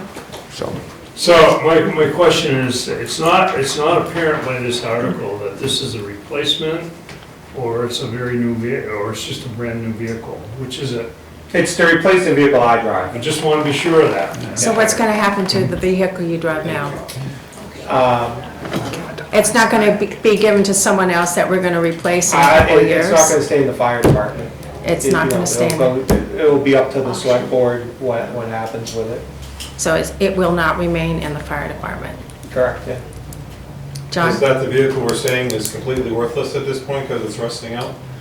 That's what our mechanic has told me. So I don't know that it's worthless, because I've sold a lot of vehicles for this town that I considered to be worthless for $4,000 to $5,000 a piece. So some of them for a lot more than we paid for. We either got them for free or paid less than that. So I don't want to say it's worthless. I am the last person that's going to make an estimation of the value, but we have a policy, the board has a policy for disposal of town equipment, and if that's the route the board goes, and that's what we'll do with the equipment. I'm not saying that, some other need someplace else won't pop up, but from the fire department's perspective, And this vehicle, Chad, is a 2017 Chevy Tahoe, yeah? Chevy Tahoe, 4-wheel drive, obviously. Yeah. How many command vehicles do we have? 2. For you, well, obviously one of them is for you. And for our deputy chief, yeah. And for the deputy chief. What would happen if, for some reason, devil's advocate, this was not approved by the voters? How would the department function? Would they? Well, it all depends on if it passes inspection, we would just keep driving it. If it doesn't pass inspection, then, we have to determine what repairs can be made. I wouldn't, if we went that route, I wouldn't wait till September to figure that out. I'd want to get it before somebody, because, you know, obviously if I can fix something now and it doesn't get worse or affect something else, that would be my desire, but I was pretty surprised to hear in September, even though there is some rust showing, that it was so poor underneath. That was just my, I don't go under there, so I just... And we would have the funds in your budget for maintenance on repairing that if this didn't pass. I think it would depend on the cost of the repair. If you would do it or We have not, funds yeah. for maintenance, but if it's, you know, $5,000 or something like that, we'd have to sit and look. How many miles you got on it, Chad? Right now, about 126,000. All right, any more discussion on this? I don't buy vehicles, it's got 100,000, so don't ask me. That's what I do. All right. All in favor of supporting Article 13 for the command vehicle, raise your hand. Any against? Any Abstain. abstain? Abstaining, I don't think law. So what was that, 4-3? Was that 4-0? No, 0-4. 3, 043? 0-4-3. 043 abstains? 0, 4, 3. Why, don't you usually abstain because you're... 'Cause they don't- Personal interest or not? Or are you abstaining because you're not sure? I'm not sure. I don't feel strongly enough to say, to say the town shouldn't vote for it, or they should vote for it, so. And yeah, the other one is conflict of interest. Yeah, that's what I was thinking. Three of you are related or something? Okay, Article 14, Fire Department Architectural Facility Needs Assessment for $50,000 to come from the unassigned fund balance. I move Article 14 as written. Second? John G. Okay. Any discussion? If this comes through as, if this gets approved and the assessment is done, the next step would be to put in a warrant article to have that build in addition to the fire station? Is that what we're talking about? The next step is funding whatever the recommendations are. I say whatever the recommendations are, I think we have to do an analysis of the recommendations, and sometimes, you know, they make a lot of sense, and sometimes they, you know, communities have to make decisions. I'll just say, for example, like our building won't pass for a fire station seismic testing today. Now, it's hard for me to accept that we have to tear that down and build a whole new building. And that will be what an official report may say, but I'd probably say something like, I think we're willing to take a risk on the seismic activity. You know, so I don't want to sit here and say, like, whatever they propose, we're just going to push forward, but it needs to be evaluated. There are, I mean, the building was built in the 80s, there's obviously issues with it. You know, what can be mitigated, you know, whether it can be added on to. Sometimes you can figure those things out easily. It's a prefab steel building. Sometimes engineers really say they don't want to touch any type of prefab steel building because it doesn't meet enough of the current standards. So there is some complications to it, but I just want to see what they have to say, and we'll take a look at it from there. My concern is that we have so many other critical buildings ahead of the fire station. And if you invest in $50,000 in a study now, will it be valid 5 or 10 years from now, by the time we get to the fire station? Well, the That's all. CIP had us spending $1 million in the building this year without a real plan. And so that just seemed like, Well, I'm just saying we have Lakeway, and we probably have a wastewater treatment plant that is probably going to be in line of that, ahead of that. So, Dan?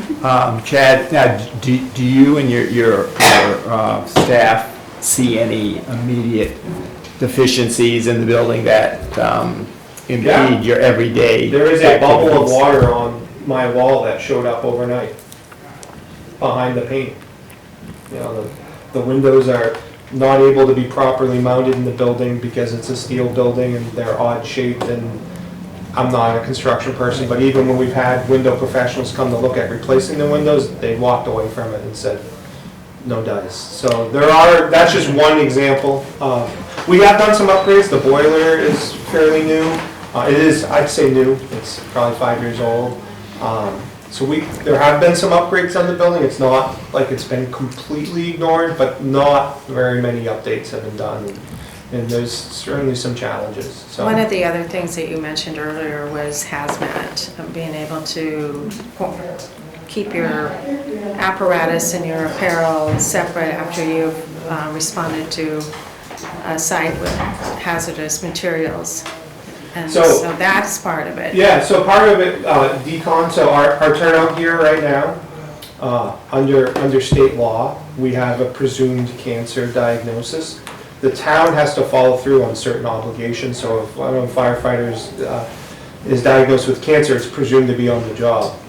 Some of the things that we have to do as a town is we have to provide the proper environment, or the insurance claim will be denied on that because we haven't certified that our gear is being stored properly, that our uniforms are free from PFAS and other contaminants. So we're doing everything we can up until those limitations to make sure that we are compliant with that, but that's part of what's driving some of it. And just the operations have changed greatly since the 80s, and But you can understand where I'm saying we've got probably two other facilities that might be in line first. So by the time this plan comes around, it might not even be useful.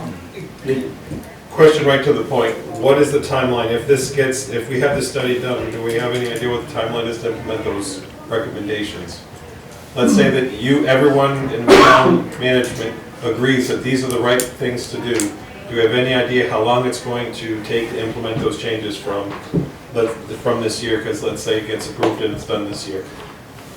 Depends on what they I don't are. want to, Yeah. but I've been through this a few times, and either a police station or a fire station or a town office. And so I wanted to make sure that the wording of this is the needs assessment. This is the very first step of hiring a professional that will come in, take a look at existing conditions. They know what the new standards are for fire stations, for decontamination, storage of our, the medicines that are stored need to be locked up and accounted for.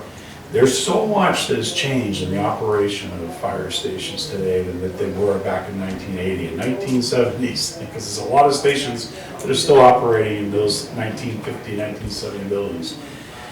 This is going to come in, get you the existing conditions, it's going to identify your needs, and it's going to prioritize those needs, and we're going to be able to try to address the ones that are truly safety that we need and can be addressed relatively quickly. It's also going to give the chief a document that will, and he's been fantastic with it. It's sort of like seed money that will, that you can, when you put together grant applications, you can say, hey, we've hired this professional. They've identified this, they put this cost estimate at it, and it really helps with the grant estimates too. So I see it's going to be multiple task items that are going to be driven over time based on cost. But it'll be a document that you try to keep alive, and every year when we can afford, you check off the box. And there's going to be some other costs that are going to be a lot more substantial conversation. Any other questions? Steve? So Chad, where'd the $50,000 figure come from? Doing some research, asking around about places that have done this. I didn't want to publish an RFP because there was no funding attached to it, and you don't get everybody's so busy in the construction world this day and age. If it's all pie in the sky, there's just no time for it, and so that's where it came from. But And the people who do this, I mean, is it an architect with some type of a special training? Correct. Like Yep, town manager mentioned, is that who? yep.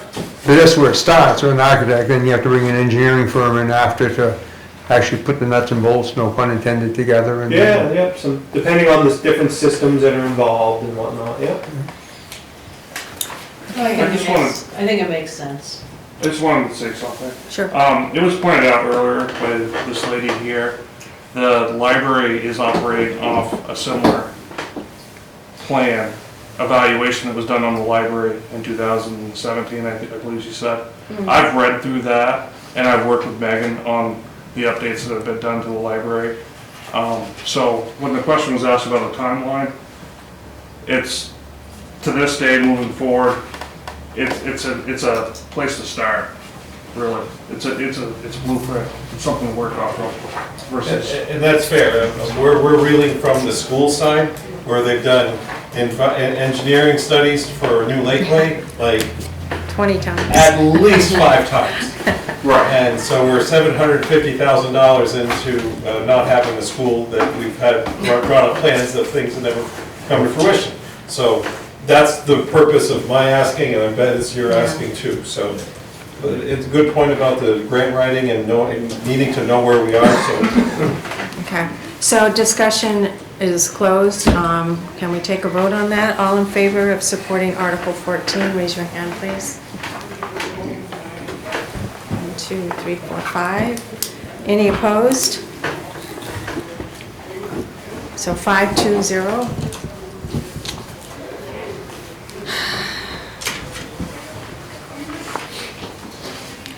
Article 15, fire, establish a hazmat revolving fund. Is there I'll amount move in there? Article 15 5,000? as written.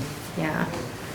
Okay, and is there a second to that? Anyone else want to? Everybody understands the purpose of that? Just a minute, I have to get, can someone second Oh, that?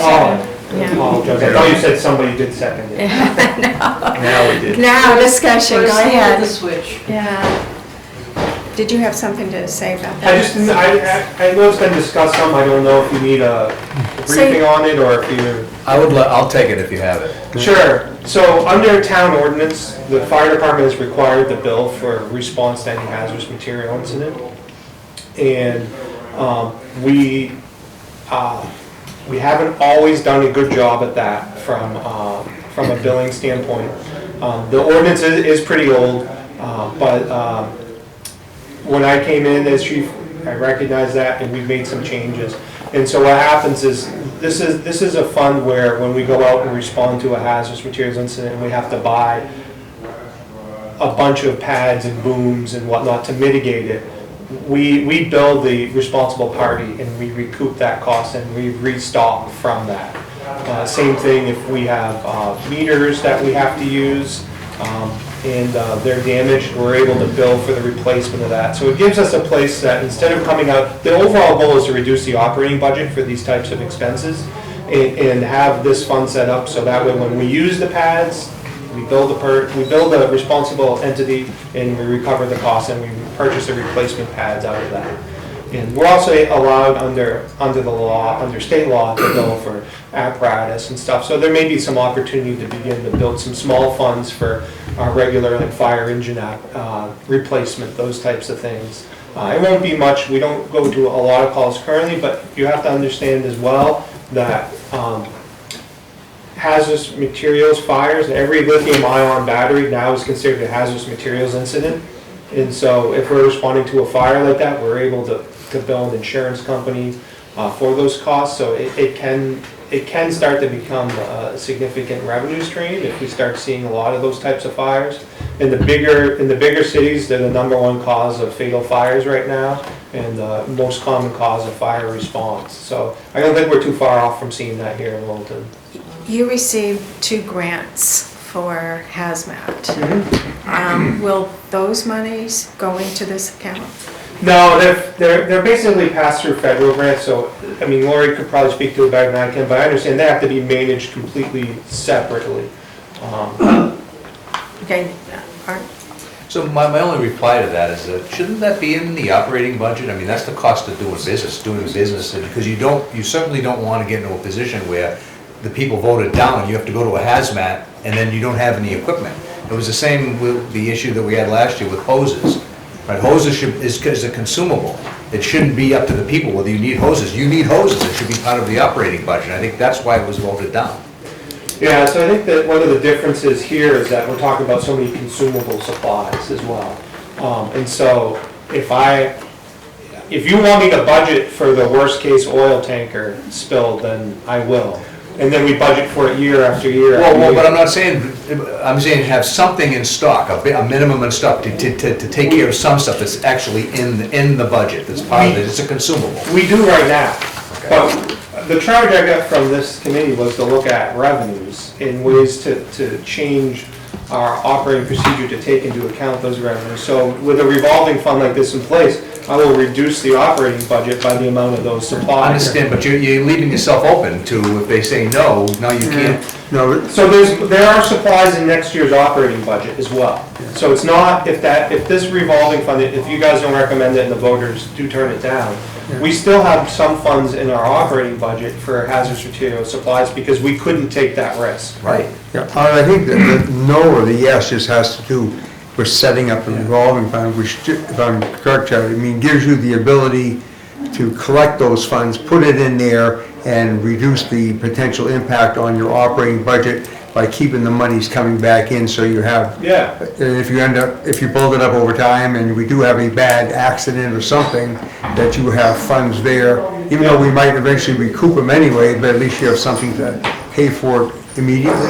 Yeah, and even if we're not able to find a responsible party, we have a fund where we can at least go to recover some costs.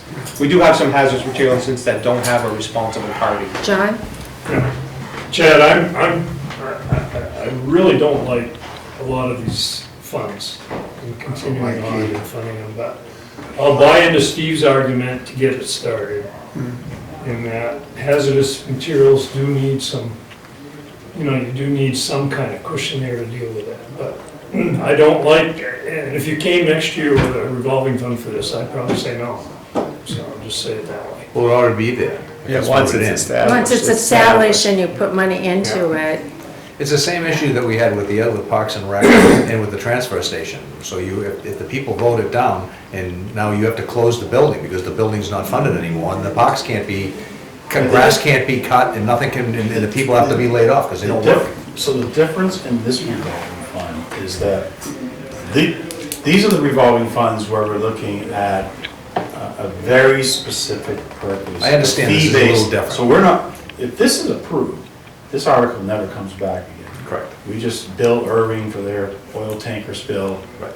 And it Whatever goes you into the re- fund. whatever you recoup goes into We it. credit our operating budget for our costs for that incident. Yes. So that. I understand the concept, so you answered the question, yes. I just said revolving funds, I was just tapping off what he was saying for revolving funds in general. Yeah. The town puts himself in a position where if they say, no, we don't have a transfer station, or we don't have. So Parks and I Rec think at all. one of the One other last differences with this comment. revolving fund is that it's not something, so next year, we're not asking for an appropriation No, to that's the right. revolving fund. It's already there. It becomes self-sustained. Some of the other town revolving funds are you putting the appropriation Yes. into every year. Yes. That's gonna be the difference with the revolving funds that I recommend is that you don't have, there should be no further reappropriation into that fund. Right. all right, I'm bringing this to a close because I Yes. think we, Question. yeah, move the question. Yeah. How many are in favor of Article 15? Please raise your hand. 770. Okay. Article 16, fire, establish advanced programs and details revolving fund of $5,000. And that is to come from the unassigned fund balance with no amount to be raised by taxation. Can someone move the question and? I'll move the question as written, Article And 16. okay, Dan and Mary.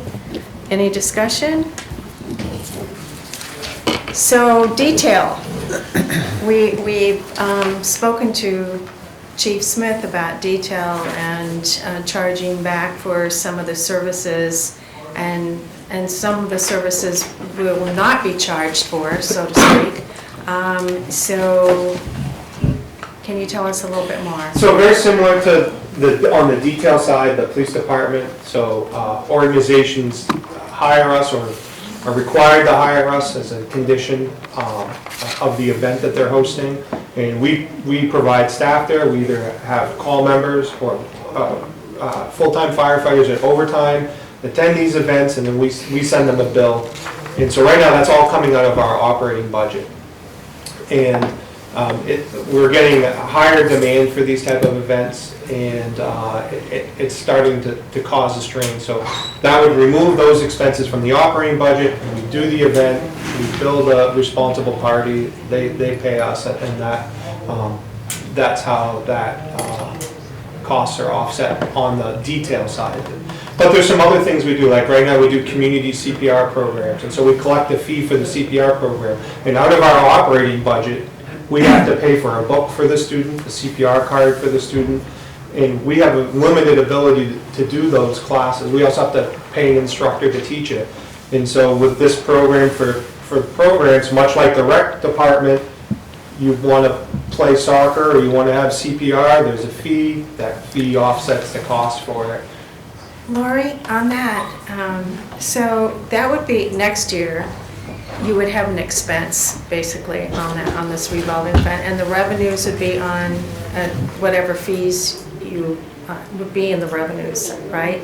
So, okay, the expense and the revenue, okay. These Yeah. are true revolving funds, Yeah. the way they're intended to be. Right. The transfer station and the parks and rec, the way they run are not true revolving funds. But these are true revolving funds, and this is how it should be. So they would It be, helps the general fund. so let's just say 15,000 next year, you come to us with a revolving fund request for 15,000, but there's already gonna be 15,000 on the There won't be a revenue. request next year. No, there's Okay, no request okay, next year. okay. These funds, if created, the intent of them is that they'll be self-supporting for these specific purposes. The problem with the revolving funds that you have in Parks and Rec, they are not 100% self-supporting. So this is just to jumpstart the program. And the money that you're using here is just to jumpstart it. Okay, Art? So, tell me if I'm correct in thinking this, the 5,000 is in there is for the initial program, whoever you go out to support the first time. Just It comes out, it doesn't come out of the budget, it will come out of this, and whatever goes in, it could be more than 5,000, or it could be, and then it would build more than that, so if the 5,000 is only for the first initial payment. Basically really, for cash first flow, one. for cash flow. Correct, it's all about just the cash flow to start. Seed money. Yes. Seed money, okay. I'll be quiet. Let's Are you done? Okay, I discussion have one closed. quick question. So it's $5,000 for this fund and $5,000 for the last fund. So essentially your budget is, and since that you didn't drop your budget by that 10,000 because your budget actually went up 70,000. Your budget is actually for this year $10,000 more than the budget showed, correct? Correct, because I still have to, we're not gonna not do First Friday or other events because of this revolving fund would get voted down or something like that. So we had the plan, you know, for failure on either side essentially. That's fair. And so the plan though, next year is to reduce the operating budget and show that reduction. Right now, I can point to several details and the costs related to them, so I plan just to cut that right out. You can't reduce it until you get it. Yeah, I mean, it's not a lot of money, but it's, you know, you could see what $10,000 would do on the reduction of expense side based off of what the town manager reported tonight. Okay, John? So quickly, Chad or Troy, I don't see how you're gonna get the money coming in next year and not other than through tax dollars. Because the experience I had this summer, you guys were on site when we were playing the Oktoberfest. I was in a German band doing that. And a guy needed some help and you guys were great. Did a super job, very professional and all that. But how are you gonna collect from somebody like that if that's your intent? So that event, the organizer was required to have us on site and they paid for us to be there. And so any So care. it'll be wrapped in the charges to the organizer. Correct. So that individual that we helped, unless we transport them in the ambulance, it doesn't receive a bill, they're not responsible for our fees. We're there because an event is putting certain requirements or restrictions on the normal response that we have to have staff. Okay, we're good on this one. We're going to move the question. All in favor of supporting Article 16, raise your hand. Okay, so that's a unanimous, 7-0. All right. Public Works Highways Street Sweeper, 8-year lease purchase agreement with escape clause for $375,000. I move Article 17 as written. Second. Okay, and discussion? We're gonna finally bite the bullet and get a street sweeper? It's a gasping and high amount, but he made a really good argument for it, I thought. Well, just let me explain some research I've done on this whole program. There's a guy that come in and sweep for us for 3 days to clean up the major part of this town for $7,500. There's a lot of $7,500 in $375,000. And he buys the brushes, he does the oil changes, does the maintenance on his machine. The problem we've had with him is they call him in March to sweep at the end of April. He starts his process of scheduling in January to set his schedule up for the summer. You know, all the towns around us use him or somebody else to sweep the streets. I don't think it's a feasible thing to have for the town. This is just my personal opinion on it. It would be just like saying that we need to buy a paver and another 10-wheel because we need some sidewalks to do. I think Chief Smith made a compelling argument about the other uses of the sweeper.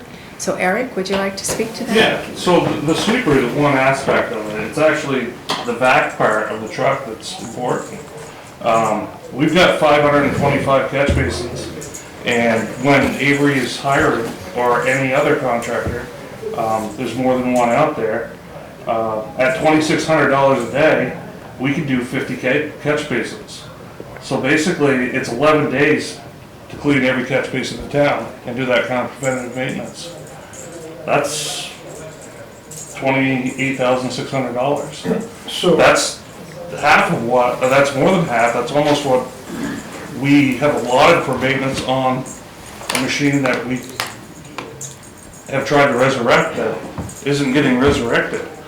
On top of that, this allows us to work on our schedule and not scheduling out 3 months in advance and then having weather push him back, which pushes us back, and then we're chasing this contractor for the rest of the summer. This gives us the power to do our maintenance, and not just catch basins, excavation work around sewer pipes, electrical underground. It's a complete asset. It really is. Wasn't And the maintenance part, flooding too? yeah. And also, I think by having it in-house, when you want to do additional cleanings, not only just the spring cleaning, but, you know, in the fall when the leaves are there to get things out of the way so the catch basins aren't filled up. And just keeping the town looking, you know, pristine, and as we are more focused on tourists, even the downtown area. So I think, you know, when you don't have it in-house, you lose that and you're just, you know, limited or held hostage to an outside service. And when you have major storms that push material onto the pavement, into the walkways, that causes safety issues. And then, if we talk about natural disasters, all the surrounding towns are gonna be at the same point. So then it becomes a premium of can you get somebody in here? And you're kinda held, I'm not gonna say at ransom, but you don't have any of the power. Any other questions, comments? But Roger, just put your comment in context. So basically, for this annual cost, you could schedule 6 3-day segments in the summer to do your work. That's the alternative. Yeah, I mean, it's, You could schedule them. 3 days was $7,500. Yeah. Yeah. But he also has a suction truck that we use here in town, we hire him to do it. I'm not sure of the capacity of this sweeper that you're looking at, but most of the sweepers that have the snorkel to pull out the storm drains will only get down in so far. He takes these right to the bottom, and he had us set up on a schedule that this thing was only a quarter full. We don't need to do this one for 4 or 5 years. This one here was full, we need to do this every year. You develop the history of the. Yeah. So, Catch basins you're talking about, the right? catch basins, yeah. And I know it could be used for other things, but, you know, major washout, you're not gonna pick up 3-inch rock with a sweeper. You're still gonna have to do some manual stuff. Right. But, And I know it's an asset, but I'm looking at the maintenance on the other equipment that's down there and thinking this thing's gonna sweep up all the salt that we have in the spring and parked out back until I need it for 2 months and not steam cleaned, and I'm not knocking anybody, but what I'm saying is there's a lot of maintenance to be done on one and the brushes and everything else that go along with it. I just don't see it, but that's just me. I mean, but didn't in the past you had a dedicated employee that swept the town? I can't we remember. never had a dedicated employee, whoever get in the sweeper would go sweep it. I believe his name was Earl, and that's what he did most. I can't speak for the quality of what it was back then. This is previous to me. Yeah. I can only go by what I've been told. I don't think we need that level of cleaning, but, you know, it's basically 3 to 5 days in town in the spring and 3 to 5 days out of town to do all of the sweeping. That's not counting weather, which will bring in leaves, dirt, and cause more. That's just the sweeping. The vac truck, as Chief Smith and Chief Miller witnessed, when the storms hit on July 10th, we, and Riley was involved in this, in order to save the park at Remick, the playground, there was all hands on deck for 3 to 4 hours just to get a catch basin open. That catch basin was cleaned that day, and we can't do anything about natural disasters. But we could have had, as everybody knows, from that night on for the next few weeks, it was all hands on deck, staying busy all the time. Having that piece of equipment, our troops would have been home, better rested, maybe had a better response. I'm not saying we didn't have a good response. And we would have had a piece of equipment that would have helped us out dramatically this summer. Maintenance on equipment is just, everything you buy is maintenance. Something that you use, you know, I think the more you use it, the more uses you find for it. It is a sweeper, but the vac part is something that I don't think have been, I don't want to say knowledgeable about, but I don't think we've explored that. Or in the way the weather patterns have changed, I think we're going to see more of it. Look at the storm we just got the other night. How much rain did we get overnight? Yeah. What is the lifespan of a sweeper normally? 8 years or more. The one we're currently trying to resurrect is 22, 23 years old. Yeah, okay. You know, so I would say that, you know, we could I easily see 12, Yeah. 15 years. Yeah. I don't remember the details of our 5 or 6 previous discussions over the last 10 years on these, but at least based on these numbers, it looks like the options are you buy one at a cost of $46,000 a year, or you hire out the job at $46,000 a year, roughly speaking. And the difference is obviously that you don't have to provide a man, and we don't have to do the maintenance. We can schedule it when we need the work. Right, and on the other hand, we can schedule when we need to work as opposed to, We have to schedule. yeah, so I mean, it's, And we have- we're probably kind of narrowing down Emergencies. somewhat on the decision between the two. Do we have or not have a vac truck? No, we don't have one. We don't have one, okay. All right. Can I bring this to a close now? Okay, move the question. All in favor of supporting Article 17, Public Works Highway Sweeper? Raise your hand, please. Okay, Unanimous. 7? 7-0? Wow. Okay. And before we move on, just sitting here listening to this discussion, I want to talk with Eric because, warrant articles, we're very specific. I'm concerned that everyone nicknames the vehicle we have a street sweeper, and I'm hearing back truck too. And I just don't know if we need to do a better job at describing that this is a sweeper slash back truck. I think you Because probably should. Someone think can so, hold me too. accountable and say, authorize you to buy that, we bought a sweeper, and that was it. Slash natural disaster response vehicle. Also, That will sell I it. think we need to broaden the definition of what the piece of equipment, just better describe what we're buying. Also, I'd like to point out, I kind of went with the worst case scenario, and this is an absolutely brand new piece of equipment. There are lease purchases on something that's a year older, and the price on that was, I want to, don't quote me, like $55,000 to $65,000 less.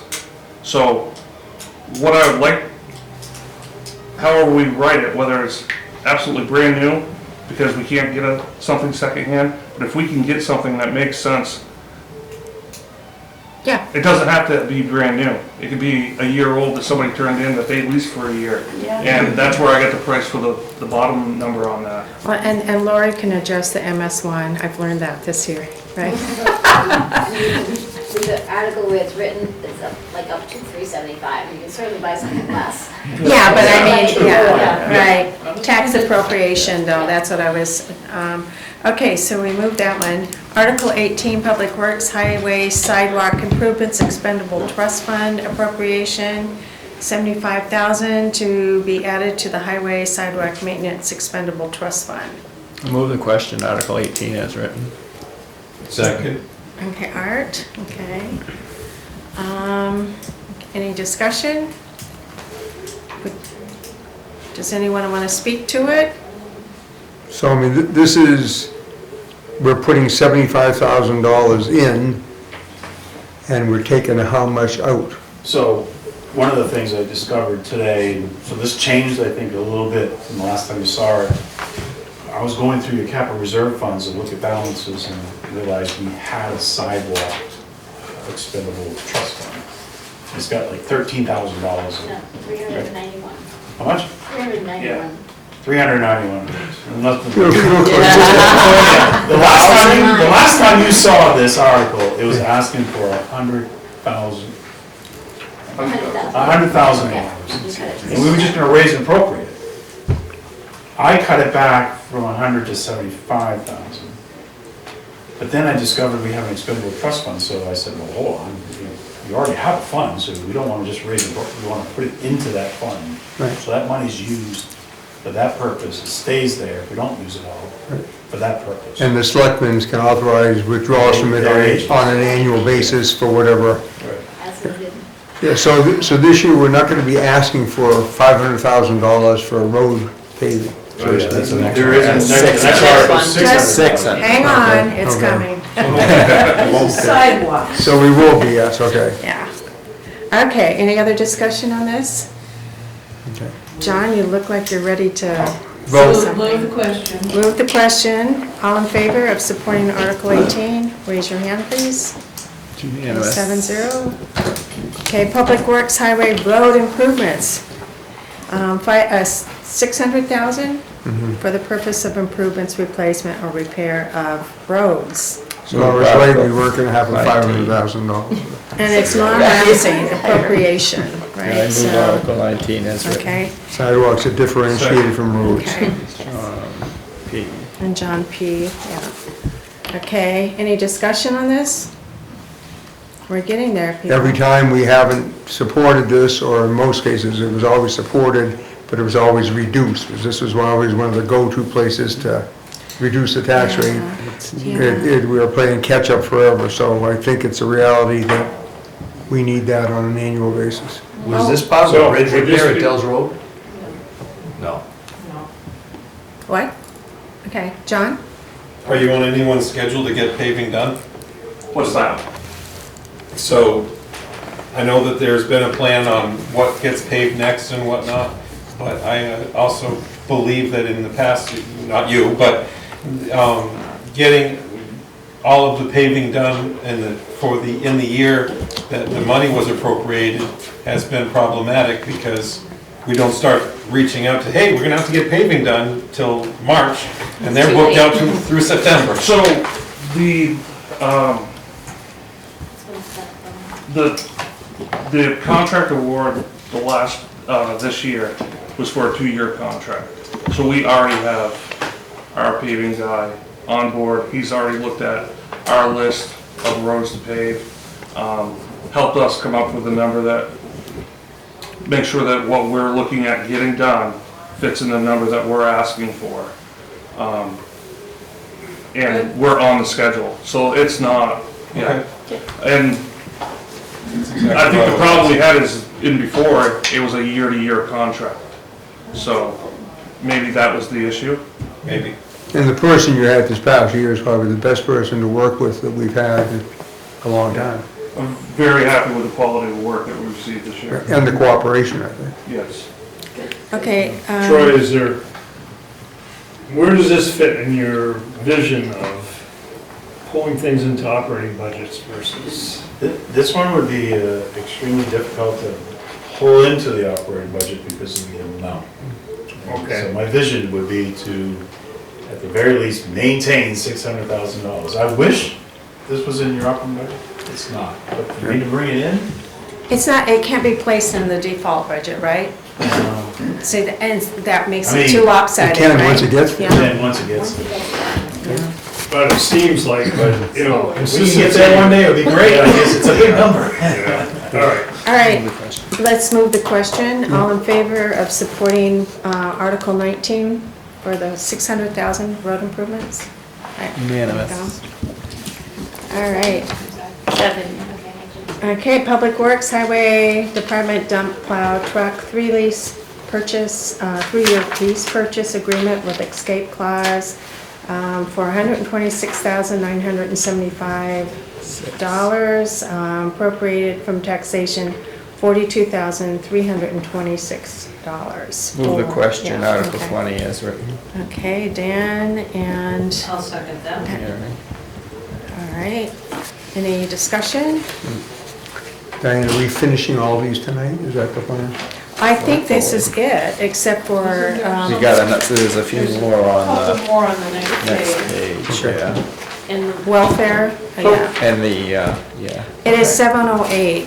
What is, do you want to have a meeting next, or do you want to just go? Just keep going. Let's keep Keep going, going. yeah. Just start. the group that was supposed to come in at 7, let me check on Okay. them. All right. Is this an addition or Replacement, replacement? For which truck? 2015 truck 8. Which truck is it that we put them over in last spring? We have Parks and Rec all Right, the way through yeah, here.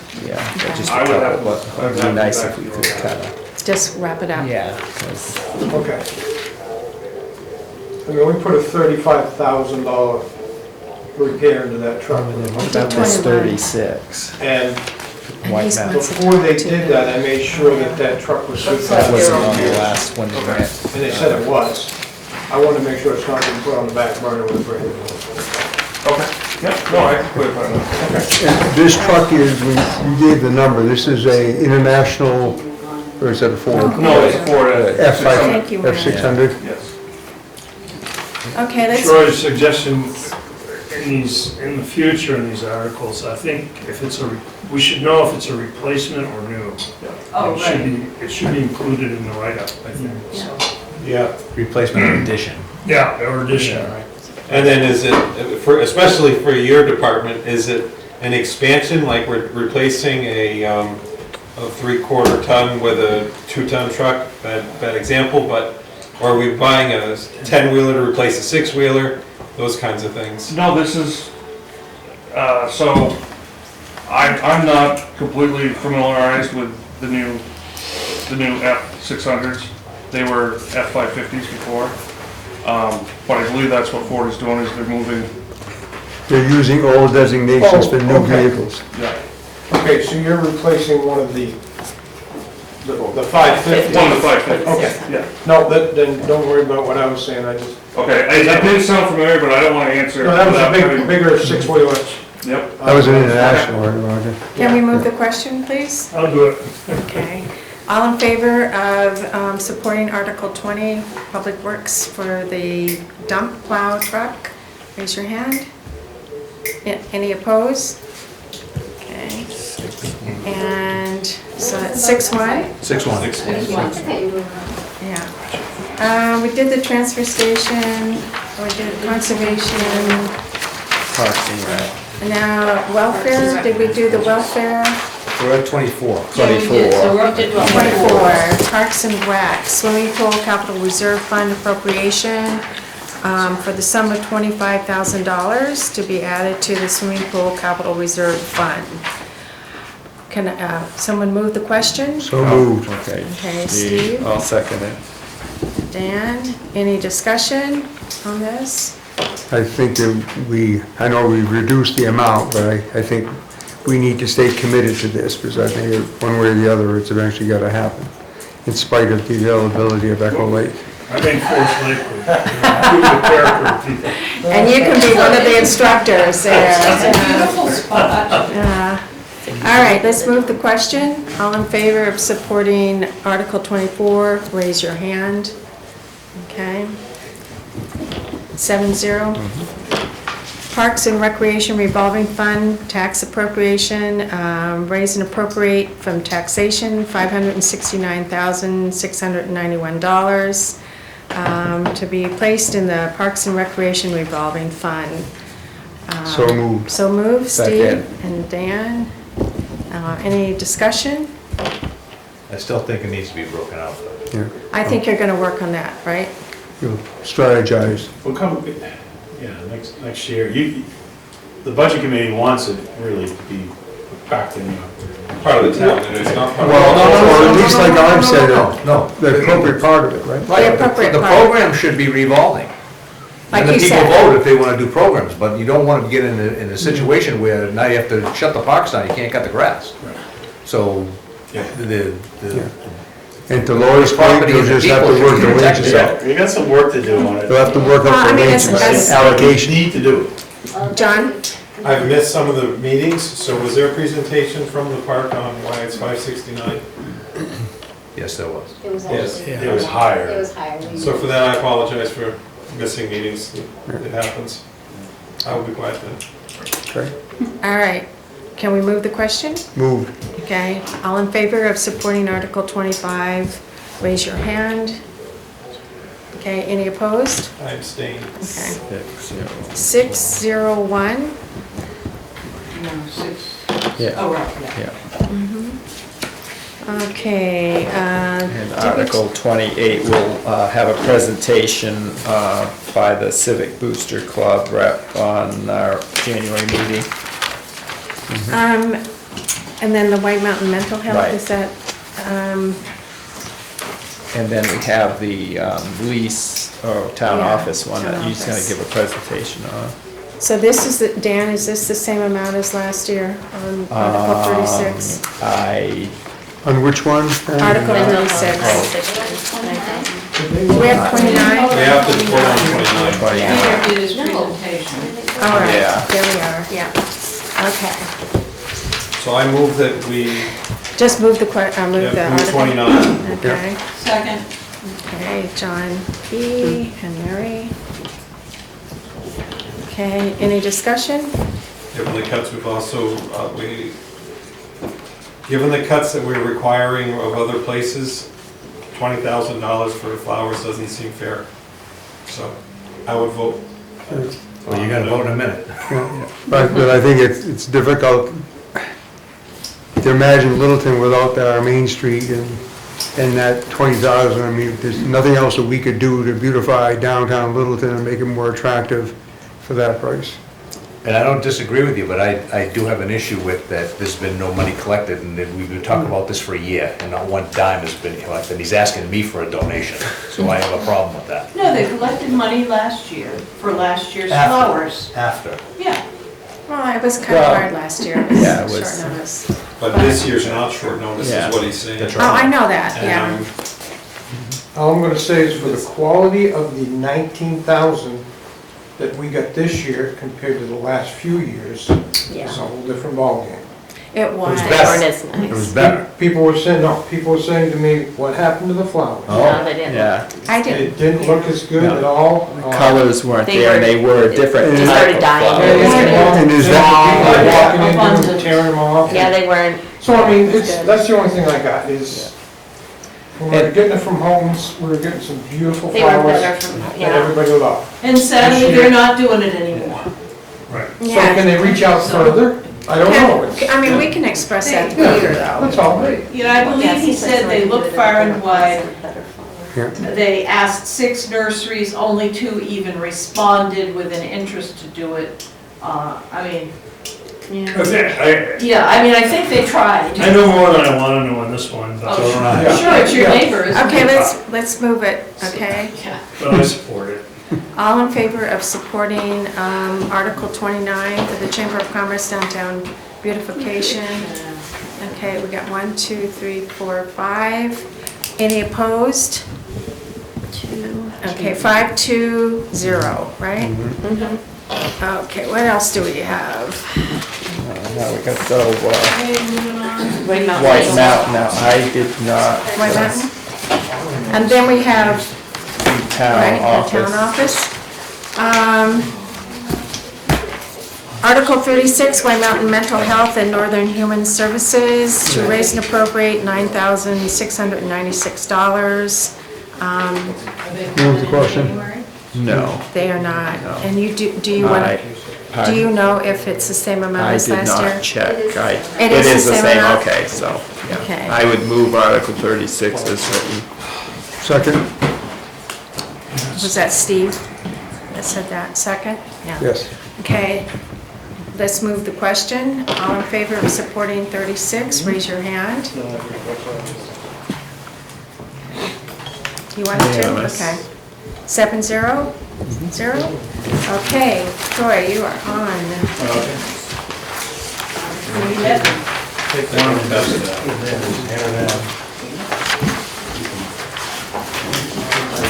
I have to ask you a question afterwards. I have to ask you a question, Art, afterwards. I have to ask everyone a question afterwards. The reason we're not voting on the Christmas parade is because, I mean, They're coming into for a presentation. Presentation, so, because I it's mean, I new. know it's new, but Right. Yeah, it's new. And That would like to be a bunch And after 37 years, we also knew that. But is it something the town has paid for? I don't know. No. Well, directly, Or did you get one? into the Parks and Rec, but they didn't yeah, it was a transfer, it wasn't direct. We have to, Oh, I think we've seen this.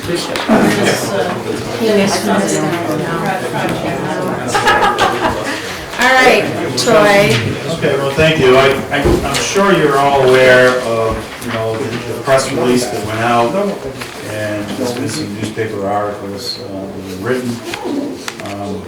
This has all happened extremely fast. This is a building that was brought to my attention that came up for sale, and some people were very familiar with it and thought that if the town were looking for a future home for the town office, that we should go visit the building. So the first thing I did was I visited that building with staff, we walked through it, and the way it's constructed, it's an extremely sturdy building. It's designed that it has a lot of columns that have clear spans, so it's not a lot of restrictions the way the weight-bearing walls are, it's very open. So you kind of have the ability to build non-weight bearing walls and hallways and everything inside a building that's already on the exterior in excellent shape.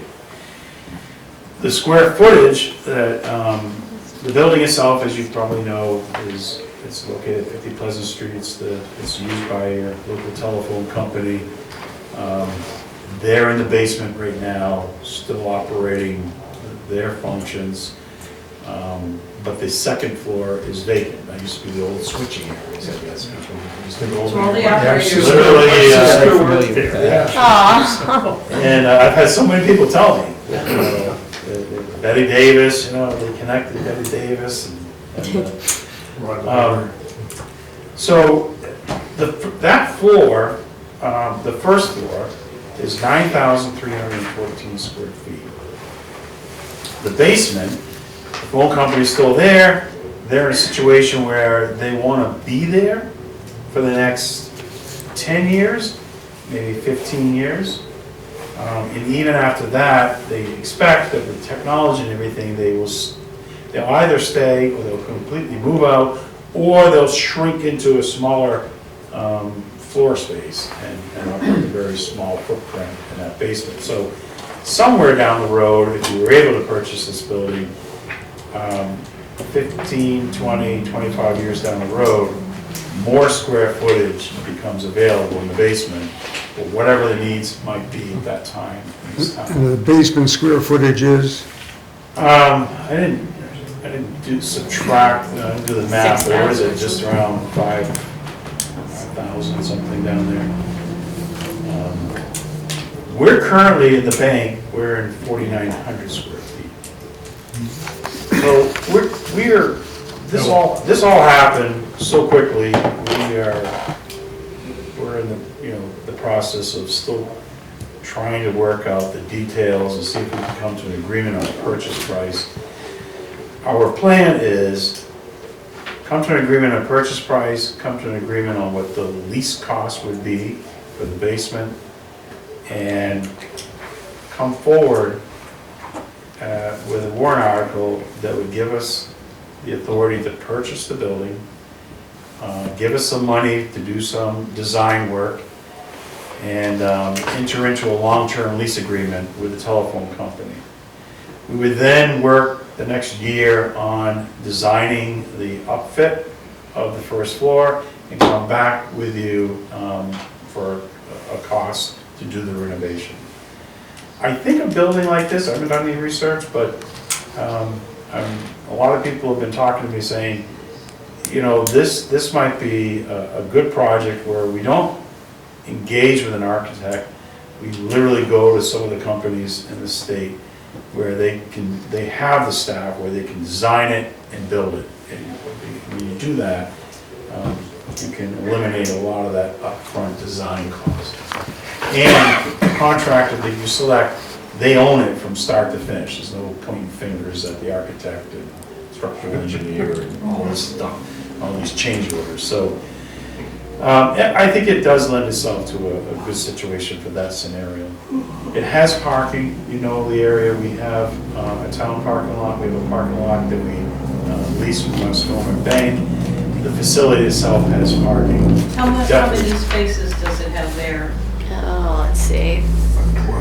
It's There got was the in the potential back. for probably Potential. 10 or 12 more than what is there Yeah, by moving a few trees and doing a little bit of landscaping. But I think So it should adequately provide for these. definitely have enough for staff. Oh, yeah. Troy, how about handicap access? Well, in our assessment, Be done. the front of the building would have to be altered to have a handicap ramp access in. Yeah. It's all But the over. pavement in front of this building is relatively pretty level. So it's for the customers coming to the building, especially our elderly. It's and better than the handicapped. library. Definitely better than the library. Yeah. So, all I've done here is we don't know what we're gonna negotiate for purchase price. We hope it's gonna be less than the asking price of $650,000. The exercise I've done here is just showing you that on an annual basis, well, it increases, but in our 25 budget, we're paying $44,219 for lease to the bank. We also have to reimburse them $11,023 as a tax rebate. They pay the property tax for the level, we tax them, and then we rebate the tax. Right? And then we do use the community center here. Okay, and I would like to interrupt you because this is an issue that came up with last year's town manager. Yeah. And there seems to be a misunderstanding of the relationship between the town and the community center. The town does not lease space at the community center for your meetings. The town has supported the community center as a community service since its inception in 1919. And I can give you the, historical numbers, which I've presented to the budget committee time after time. In return, the community center, who is, self-supporting, we don't get like lots of money coming in from here and there. We do get the subsidy from the town, which we're very grateful for. But in turn, we're very happy to allow all of the town groups to meet here at no charge. And frankly, almost every evening meeting here is a town group at no charge. Planning, zoning, budget committee, select board, conservation commission, the supervisors of the checklist, the parks and rec, the dog park. I could go on and on. So I just, I understand that you want to present that as an offset, and if you do, I would like to, take exception with that, but it is not a, we pay the community center $35,000 a year so that we can have our meetings here. It's a contribution, just like, some towns give money towards a historic society, or they exchange for free rent and stuff like that. So, anyway, I just wanted to. Thank you for the location, because there is no lease, I call it the community center and I lease. was sorry to, push back on that, but it seems to be commonly misunderstood. Do you have something to do with it, Mary? And I appreciate that. And I'm your gracious hostess here tonight. I think the town looks, whether that contribution, I think what happens is the town looks at the contribution as a way of securing meeting space. But that contribution existed long before. And that's long, yeah. Yes. So, Thank you. this new building, if we're able to secure it, will have the space to have budget committee meeting, planning board meetings, select board meeting. And we're hopeful that we'll have another smaller room that could have public meetings, so that, and hopefully it can be designed that the general public after hours can come in to the lobby, have access to a large meeting room, a small meeting room, Like the or bathroom library. facilities. I'm about to book your drink. Art? So, what I don't see on here, and maybe it's factored in, you have the cost of the building, but then there's gonna be some renovation that's gonna go Well, along that's, with that, that's and the, maintenance. that's Yeah, so- the $2 million bond, isn't it? Yeah, Yeah, the so, purchase price is like 600 something. 650, right, according to the paper, but in addition to that, now you have to refurb it to bring it up to what you're gonna use it for, right? so that first column, 125 Main Street, in all fairness, we calculate as part of our cost of doing business is making an annual contribution to the community house of $35,000. We look at that as a cost of $90,000 on an annual basis. We factor lease, our donation, and the tax rebate. If we purchase the building, I think the article that you'll see come forward will be to try to secure the building with cash using our unassigned fund balance and fund some of that design work. And then I have no idea right now, sitting here, what it's gonna cost to renovate the first floor of that building. But the purchase price and the renovation are both in that $2 million? No, they're not. So I would, I went high. I'd like to think that the renovation could be 1.5, but I don't know. Construction's so crazy today, it's different. I Yeah, think But it we is need to included. know You just that. said that, you just said that it is included, then what's the 2 million? Yeah.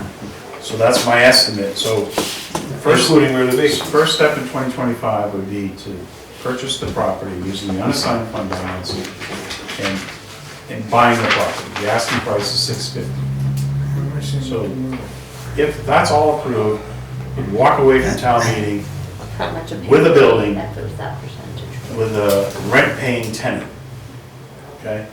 I come back the next year and I will have a number for you, we'll have a floor plan and a cost, will be hopefully guaranteed maximum price proposal to renovate the building and turn it into an office space. I don't know what that number is. But, you know, you've been to the Opera House, Yeah, Cottage Street level. yeah. When we originally did that, the working number for rehabbing that level for town offices was $500,000. Anybody today, based on those numbers, that would at least be $1 million today, maybe $1.5 million. But having said that, I would certainly like to think that between buying the building and renovating the building, that $2 million bond should cover the whole thing. I would like to think that. I would like to think so. I mean, and especially if we're not gonna build a palace, you know what I'm saying? I No, mean, it's It's in interior. great shape too I inside. literally, that first floor is so open, there's Nice. like, I don't know, maybe 30 feet, there's Oh, crawling. It's clean. You're talking aluminum studs and Very drywall clean. carpet. and- Very clean. You know, but it still costs money. Well, you know, that's right, but I would like to think that would be it. As far as this building, the town of Littleton is gonna continue, I believe the sentiment in the town of Littleton, if not the legal obligation, is gonna be to continue to support this building at a cost of $35,000 or more into the future. That's not gonna go away. I'm not sure if there's a legal obligation per se to do that, but I think if you read the charter, et cetera, I think if this were to fail, I think it falls back on the town of Littleton very much like the cemeteries do. Mary, do you agree with that or not? Okay. How much? Impressed. $5, $10? No, go ahead. John? I was gonna hold it, but I would agree that we're not here because this is the only place where the town owns for meeting space. There is the tower room and the opera house, so we're here because it's convenient, it works well, so It's a nice I don't place to think, exactly. It is, yeah. I think it's, I thank you for doing the investigation, that's fantastic. Yeah. I don't think this 35 is part of it, but I think your analysis is very fair on everything else, so thank you for that, but I wouldn't include the 35,000 as part of this figures. My only concern, and I apologize for not having it here in front of me, is there was a warrant article that was placed years ago to what do you want to do with the town offices and the Opera House? And it went to the people, and they voted to move it back into there, and that's just been ignored. From here to there, right? So, I mean, and I'm not saying that it's not the right thing to do, but I don't know, if you have a warrant article that's been voted on, can you just ignore it and just say, never mind, Yeah, it do was- what you want and go someplace else? What was voted on last year was to look into the various possibilities. It was that the direction was not to purchase a new building. I'm just saying that's not what was voted It on. was to build new, look to buy a building or Look repurpose an existing. Look into the possibilities, including, of Yes. course, Alright, the Dan? Opera House. Just point of order, back 23 years ago, I was on a town building restoration committee. And at that time, we had enlisted a report and a study done by the Small Business Institute out of Plymouth State, back then it was college. And Craig Zamichow was the instructor, and we had 3 master's, I think, degree students that were involved in the study.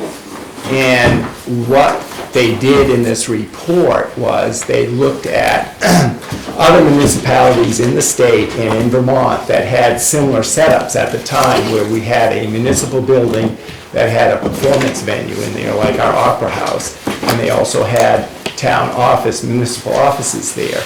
And they went and visited Lebanon, Claremont, Rochester, And our committee even went to Barry, Vermont, where they have a opera house on the upper level and the municipal offices.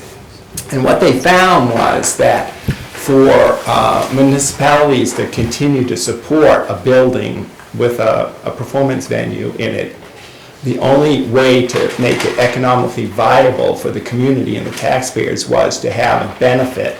And that benefit was to have their municipal offices located in that same venue with the performance space. And absent that, it was not economically viable to have a venue and another location or offices, a separate building for municipal offices. And they did this report and they found that based on looking at these other venues that they supported them like we do or did with the fact, or based on the fact that we had municipal offices in there to have some benefit of continually maintaining the building. So if we do decide to exit the building permanently in terms of this new proposal, then I think you have to factor in that ongoing cost of maintaining and heating that building for the venue. And because otherwise, if we're not going to do that, we have to look at liquidating that property because there's no real benefit anymore to the taxpayer in terms of getting a service in terms of space for municipal offices. And I think that has to be factored into that. And also, when that article was proposed last year and passed to look into this, I think some of the sidebar discussions among people and people like myself that were on these various committees was that the town would present not only one, drop-dead proposal, but to look at options. And I know it was discussed by some other select people, they're not here tonight, but what they did in looking at the renovation of the Opera House or the town building to have the offices return there. Because back 20 years ago, when they exited, that was kind of the thought at the time, and I know things change, times change, but that was a thought that they would return there eventually at some point. For the expense, yeah. And we need to have some cost numbers. I know people are saying, oh, well, the foundation is shot, it's going to fall into the river. They've been saying that, 20, 50 years ago to push a point.